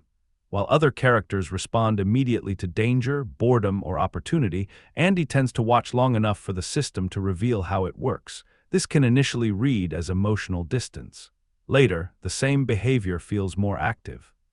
His stillness is often the point at which information is being collected. Tim Robbins supports this rewatch effect by keeping Andy's face readable but incomplete. The performance reveals concentration without explaining its destination. He looks at walls, objects, documents, and people with the same patient attention. On a first viewing, these glances contribute to his withdrawn personality. On a second, some of them appear connected by an intention the audience did not yet know to look for. The geological tool offers the clearest object pattern without revealing its final significance too early. At first, it belongs to Andy's old identity. It allows him to continue a private interest that has no official value inside Shawshank. The object appears harmless partly because its scale seems incompatible with major change. That mismatch is important. The film repeatedly hides consequence inside things that look too small to matter. A letter appears weak against bureaucracy. A book appears weak against confinement. A carved stone appears weak against institutional time. Yet the movie keeps returning to the idea that scale can be misleading when repetition is involved. The posters in Andy's cell create a similar shift. On an initial viewing, they seem to perform an obvious emotional function. They bring beauty, glamour, and the outside world into an otherwise controlled space. Their changing imagery also marks the passage of time, giving the cell a visual history that belongs partly to Andy rather than entirely to the prison. On a rewatch, the posters draw attention to the relationship between surface and access. They occupy the wall as images, but they also determine what the eye stops examining. Shawshank itself operates through surfaces. The warden presents morality. Financial records present legitimacy. Routine presents order. The film trains us to accept visible explanations, then gradually asks what those explanations may be covering. Paper becomes one of the movie's quietest recurring materials. Shawshank appears to be ruled by stone, metal, uniforms, and physical force. Yet paper moves through places bodies cannot. Letters reach institutions outside the walls, records preserve information, forms give corruption the appearance of procedure. Educational materials allow prisoners to act toward futures that do not yet exist. Andy understands that paperwork can be both a cage and an opening. He uses bureaucracy rather than imagining that persistence alone will make authority compassionate. The repeated letters concerning the library initially play as stubborn optimism. On a second viewing, they reveal something broader about his method. He is testing whether a system that ignores individuals can still be pressured by repetition. His work for the prison administration also changes meaning. During a first viewing, it seems to show Andy gaining status and limited protection. He becomes useful, and usefulness gives him access. A second viewing makes the arrangement more threatening. Access allows Andy to learn, but it also allows the institution to believe that it has successfully incorporated him. The warden's confidence depends on that belief. He interprets Andy's obedience as ownership. Andy's calm manner encourages the assumption because he rarely displays open resistance when observation would serve him better. The performance detail that once looked like submission begins to resemble disguise. Red's repeated parole appearances offer a different kind of rewatch signal. Their formal similarity invites comparison. He sits before authority, answers familiar questions, and performs the version of rehabilitation he believes the institution wants to hear. The language changes, but his relationship to the process changes more slowly. What matters is not simply whether the board accepts him. These scenes measure the distance between performance and self-knowledge. Early Red tries to produce the correct answer. Later, his posture and tone suggest that the approval itself no longer defines the meaning of what he says. The institution demands a script, while Red's development depends on eventually speaking from somewhere beyond that script. Brooks's movements also gain new weight on a rewatch. His competence inside the library initially appears comforting. He knows the room, the tasks, the routines, and the people around him. Later context turns that comfort into warning. The ease of his body within Shawshank reveals how thoroughly the space has become part of his identity. This prepares us to read Red more carefully.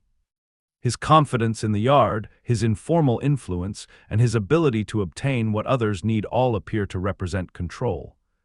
Brooks's experience reveals the danger hidden inside that interpretation. A man can possess authority within captivity while losing the ability to imagine himself elsewhere.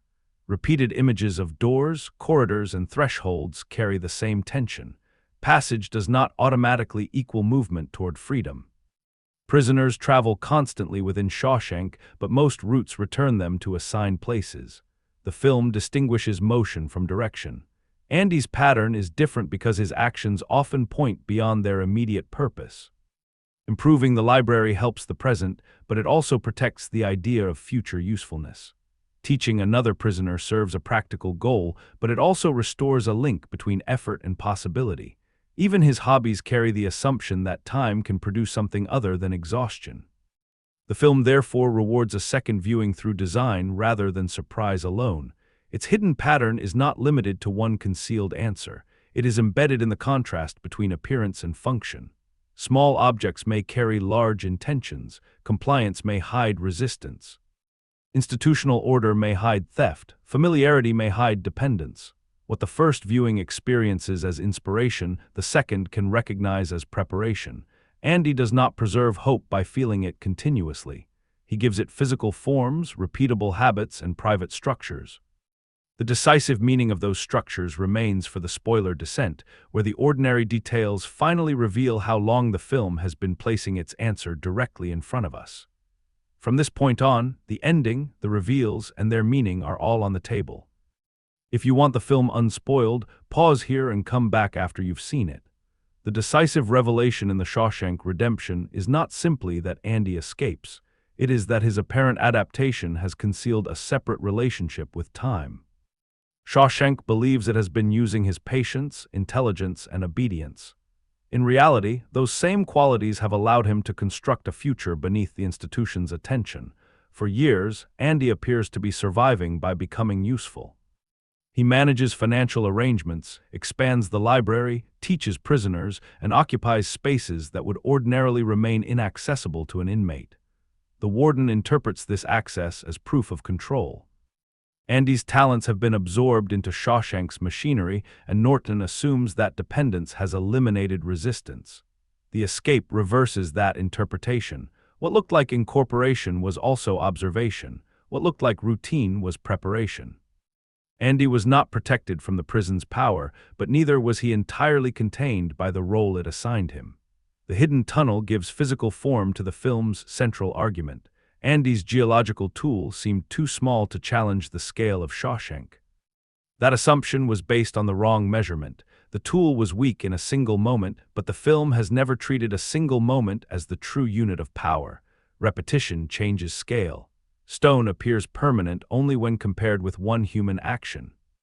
Against an action sustained across years, permanence becomes less certain. Andy does not defeat the wall through greater force. He defeats it by refusing to accept the institution's timetable as the only meaningful one. This resolves the repeated pattern of small objects carrying disproportionate consequence. The carved stones were not merely hobbies. They established that Andy could transform material patiently and privately. The posters did not only beautify the cell. They controlled where other people's attention stopped. The financial records were not simply instruments of corruption. They created a paper identity that could eventually move through the outside world. Each object had two functions. One was visible and harmless enough to be accepted. The other belonged to a design that only Andy understood. The posters provide the most precise visual expression of this double life. To the guards and prisoners, they represent beauty, fantasy, and changing cultural time. To Andy, they also protect a private opening. The image on the surface encourages the eye to remain on the surface. That pattern extends to the film's moral structure. Norton uses religious language to cover exploitation. His public identity distracts from his private conduct. The financial program appears legitimate because documents, offices, and procedures give it an official shape. Shawshank depends on the assumption that respectable surfaces deserve less examination.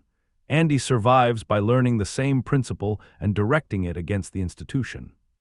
His calm becomes a surface. His usefulness becomes a surface. His cell becomes a surface. The distinction is ethical rather than technical. Norton hides corruption to preserve control. Andy hides resistance to recover ownership of his life. This does not make the escape morally uncomplicated. Andy's strategy requires concealment so complete that even Red cannot understand what he is preparing. Red witnesses despair without knowing whether it is a final collapse, a temporary crisis, or part of a transition Andy has already set in motion. Friendship does not give Red full access to Andy's interior world. The secrecy protects the plan, but it also places emotional pressure on the relationship. Andy asks Red to remember a location and perform a future task without explaining the complete reason. He gives Red a possibility, though not certainty. In one sense, this respects Red's freedom. Red must eventually decide whether to act. In another sense, Andy carefully arranges the conditions under which Red will encounter that choice. The trigger for Andy's final movement is Tommy's revelation. Tommy carries information that may support Andy's claim of innocence. For the first time, the legal system appears to contain a possible route out of Shawshank that does not depend on secret resistance. Andy approaches Norton because the revelation seems capable of restoring official truth. He still tests whether the institution can correct itself. Norton's response destroys that possibility. Releasing Andy would threaten the corrupt arrangement that depends on his financial labor, so authority suppresses the evidence and removes the person carrying it. This is the irreversible turn because it clarifies what Andy is imprisoned by. The problem is no longer only a wrongful conviction from the past. The present institution actively chooses to preserve that wrong for its own benefit. Andy cannot earn release through good behavior, usefulness, truth, or patience within the approved process. His value has become the reason he will not be allowed to leave. The consequence is a collapse of reform as a meaningful path. Andy's work improved parts of Shawshank, but improvement did not change who owned the results. The library could grow while Norton remained corrupt. Prisoners could receive education while the institution continued protecting abuse. Individual acts of decency mattered, yet they could not transform the structure that contained them. Tommy's removal also exposes the limit of Andy's belief that knowledge creates leverage. Information matters only when someone with power is required to respond to it. Norton controls the official channels, so truth without protection becomes dangerous. This is where Andy's hope becomes darker and more disciplined. It cannot depend on the institution recognizing his innocence. It must take the form of action that removes the institution's ability to decide. The film briefly encourages the possibility that Andy has reached the end of his endurance. His conversation with Red carries an unfamiliar emotional openness. He describes a life beyond the prison with enough specificity to sound either like a plan or an impossible dream. Red hears danger because he understands what happens when desire becomes too painful to contain. That uncertainty is necessary.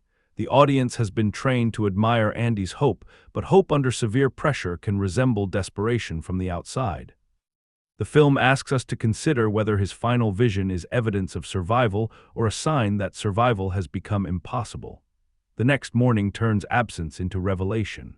Andy's cell appears sealed, and his disappearance initially violates the physical logic of the prison. The warden reacts with the confidence of someone certain that the building cannot be defeated. His anger is not only administrative. Andy's absence contradicts Norton's understanding of his own power. The discovery behind the poster destroys that certainty. The wall was never as complete as it appeared, neither was Andy's submission. The film then reconstructs the escape through selected details rather than leaving it as an unexplained miracle. Earlier objects, habits, and privileges acquire new functions. Andy's knowledge of records allows him to create and operate through an identity that exists entirely on paper. The corrupt system has produced money that can be claimed by someone the authorities treated as fictional. This is one of the film's sharpest reversals. Norton believed that documentation could separate crime from consequence. The false identity allowed him to move funds while preserving a clean public surface. Andy takes that invention and gives it agency. The fictional person becomes more operationally free than the living prisoner. Andy's body is confined, but his paper creation can hold accounts, conduct transactions, and eventually expose the corruption supporting it. The prison system has treated Andy as a number. He responds by constructing a name that can move where his assigned identity cannot. The escape itself is physically punishing and deliberately stripped of elegance. After years of precise preparation, the final movement is dirty, claustrophobic, and uncertain. The film does not linger on procedural mechanics. Its emphasis remains on the emotional cost of crossing from controlled space into uncontrolled possibility.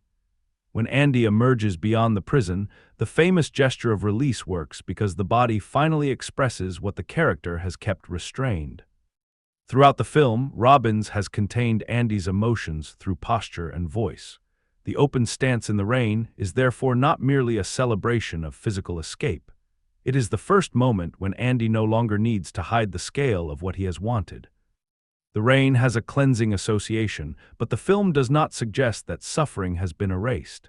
Andy has lost years, endured violence, and watched institutional power eliminate a legitimate opportunity for release. Freedom cannot restore the life he might have lived. What it restores is authorship. For the first time in decades, his next movement is not scheduled by Shawshank. Norton's downfall completes the institutional reversal. Andy does not only remove himself, he sends evidence beyond the prison's control. The records that once gave corruption an appearance of order become evidence capable of exposing it. Norton's public morality collapses because it depended on surfaces remaining unexamined. The symbols in his office cannot protect him once the documents underneath his authority are made visible. His refusal to face accountability ends in self-destruction, which the film presents briefly and without sympathy or operational detail.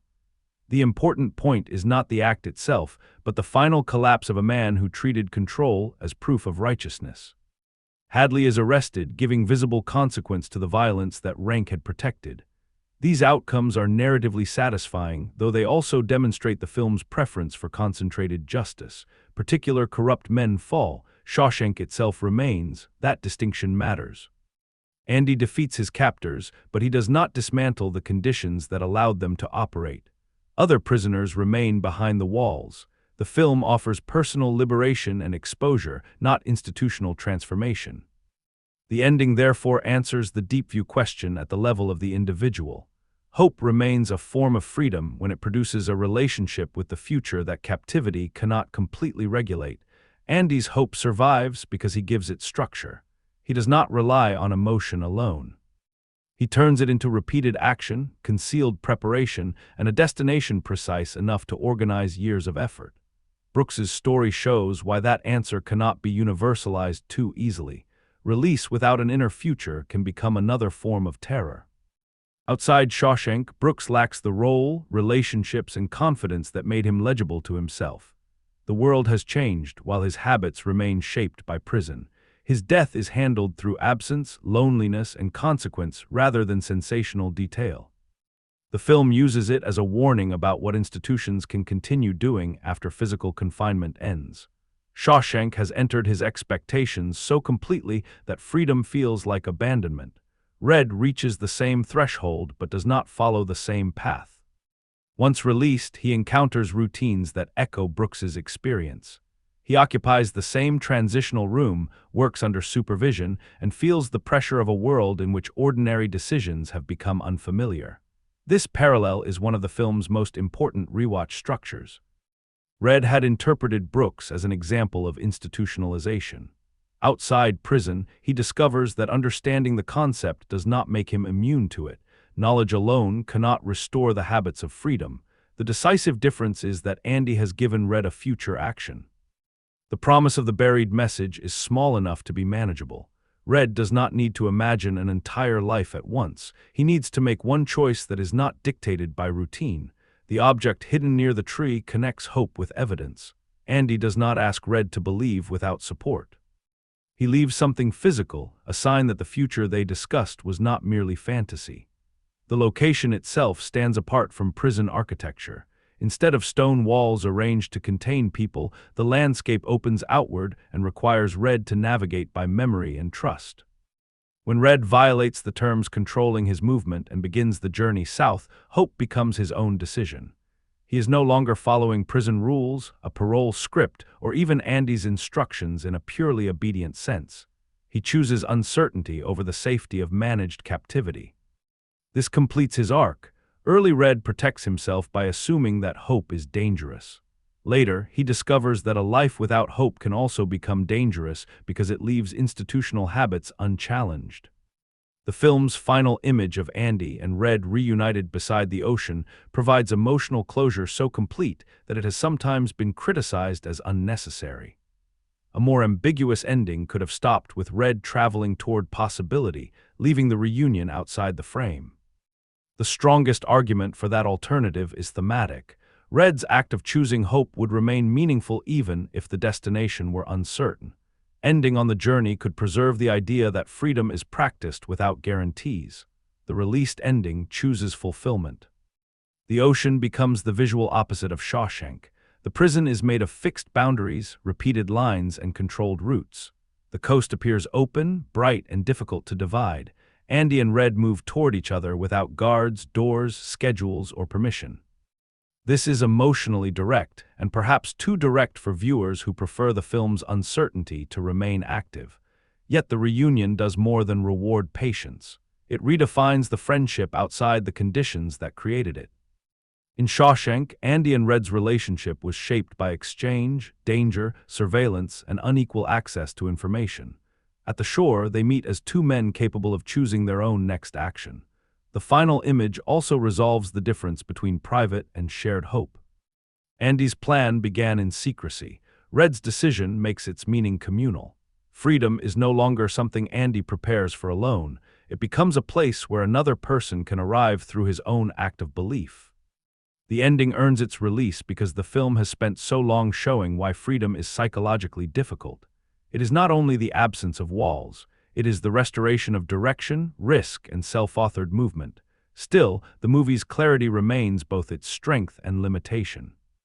Corruption is exposed, friendship is restored, patience is rewarded, and the major hidden details lock into place. The design leaves little unresolved at the level of plot. What remains unresolved is the human question beneath it.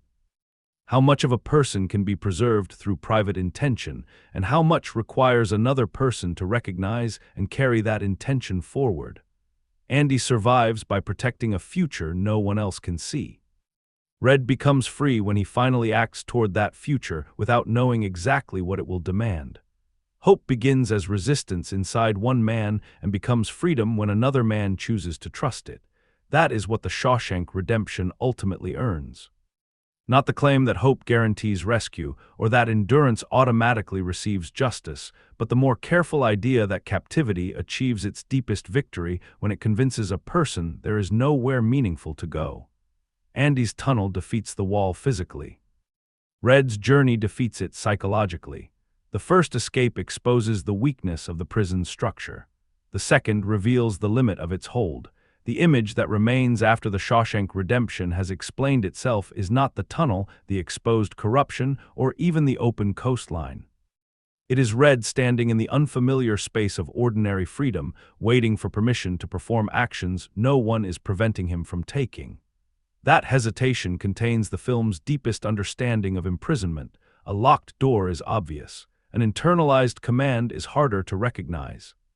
Red has spent so many years being told where to stand, when to move, and what choices are available that freedom initially feels less like possibility than the absence of instructions. The walls are gone, but their logic continues inside him. Morgan Freeman plays this transition without turning it into a dramatic collapse. Red appears controlled, functional, and aware of what is happening to him. That awareness does not immediately solve the problem. He can identify institutionalization and still experience it. He can remember Brooks and still feel himself moving toward the same emotional edge. This is why the film grows slightly after reflection, even when its emotional design feels too polished. Its hopeful conclusion is easy to remember, but the difficult passage before that hope deserves equal weight. Red does not become free because Andy tells him that freedom exists. He becomes free when he accepts the burden of making a choice without certainty. The buried message matters because it gives him direction without giving him a complete life. Andy does not solve the outside world for Red. He creates a threshold. Red must leave the familiar route, find the place, uncover what was left, and decide whether the promise inside it deserves action. The journey becomes a form of rehabilitation that the official process could never provide. The parole system measures whether Red can speak the approved language of reform. Andy's invitation tests whether he can imagine himself as the author of an unfinished future. That distinction returns us to the guiding question. Can hope remain a form of freedom when a prison system teaches people to accept captivity as normal? The film's answer is yes, but only under demanding conditions. Hope must become more than comfort. It must survive disappointment, recognize power accurately, and take a form that can guide action. Andy preserves it through preparation. Red discovers it through choice. Neither version is effortless, and neither erases what Shawshank has done to them. The remaining uncertainty concerns those who cannot turn hope into strategy as Andy does. Brooks cannot carry his prison identity into the outside world. Other inmates remain behind. The institution continues beyond the defeat of the men who abused it. The film gives us a personal answer rather than a complete social one. That limitation keeps the ending from becoming a universal solution. Andy's path is extraordinary. His intelligence, secrecy, endurance, and professional knowledge give him unusual resources. Red's path is more recognizable because it begins after the dramatic victory, when there is no hidden plan left to guarantee the future. He simply has to decide whether uncertainty is worth entering. The ocean at the end is therefore less important as a symbol of paradise than as a space without assigned routes. Shawshank organizes every movement. The coast appears open enough for movement to become choice again. Andy and Red meet there without uniforms, institutional roles, or transactions defining their relationship. Still, the scene is almost determined to leave the audience satisfied. The bright openness, the reunion, the physical distance from the prison, and the completion of Red's journey all point toward release with little remaining resistance. The film could have ended earlier, leaving Red on the road and preserving uncertainty as the final condition of hope. Instead, it chooses arrival. That choice captures both the movie's greatest strength and the reason it does not fully work for me. The Shawshank Redemption understands how to build an emotion across time.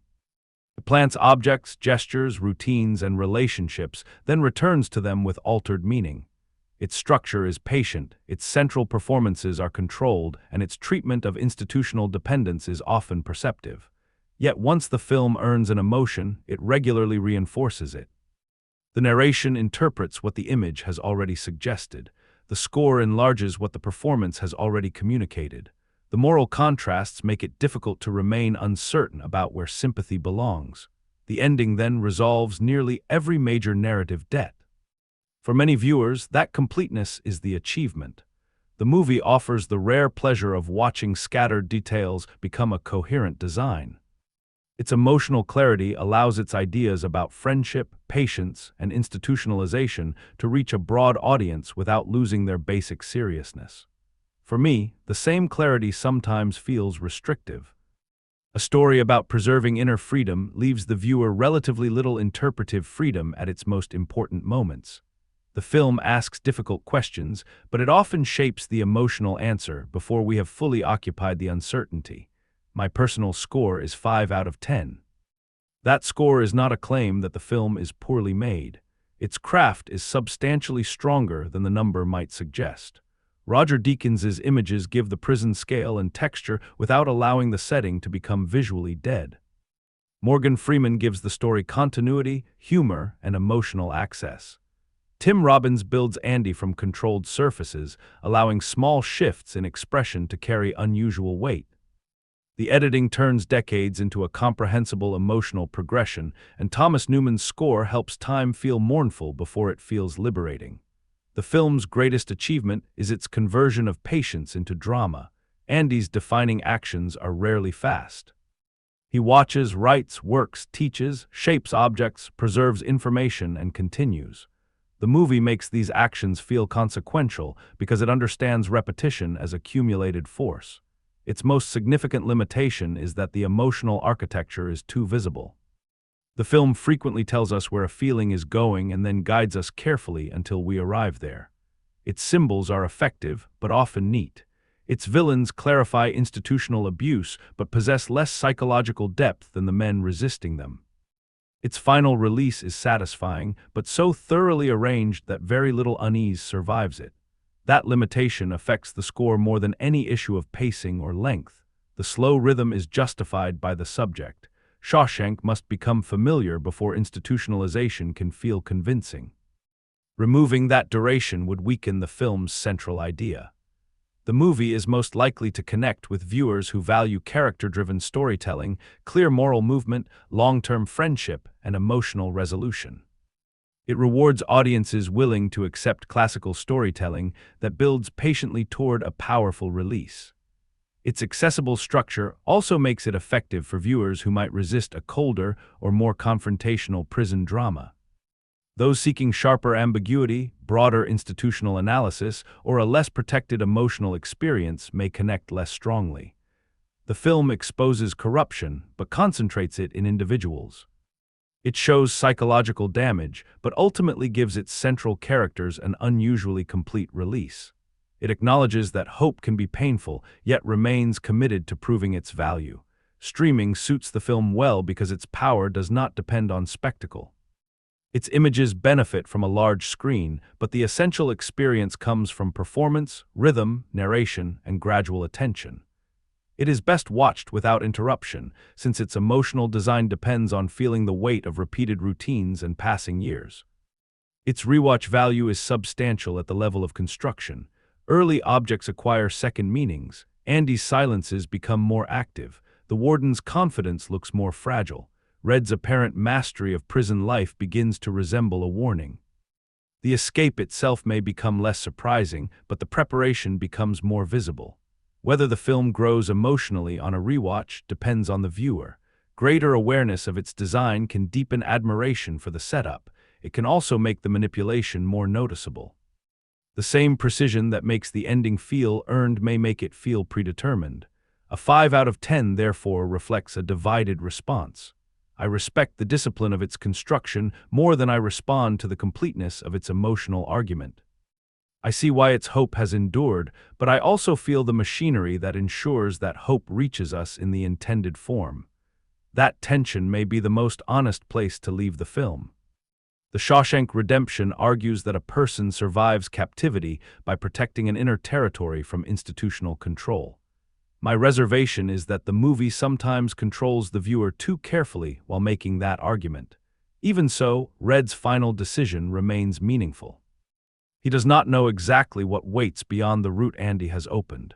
He only knows that remaining within the habits of captivity will eventually become its own ending. His freedom begins before the ocean. It begins when he accepts that no authority will make the next choice safe for him. That is the deeper view beneath the famous release. Hope is not the certainty that the future will be kind. It is the refusal to let a harmful past make every future decision in advance. If this analysis gave you a different way to read the film, you can like the video and subscribe to Cinema Deep View. Do you see Andy's secrecy as necessary resistance, or does it create an emotional distance the film never fully confronts? And when you judge The Shawshank Redemption honestly, does its carefully earned hope move you, or does the film guide that feeling too strongly? Thank you for looking beyond the escape and into the long psychological struggle that makes escape meaningful. Cinema Deep View, look closer, and the movie changes.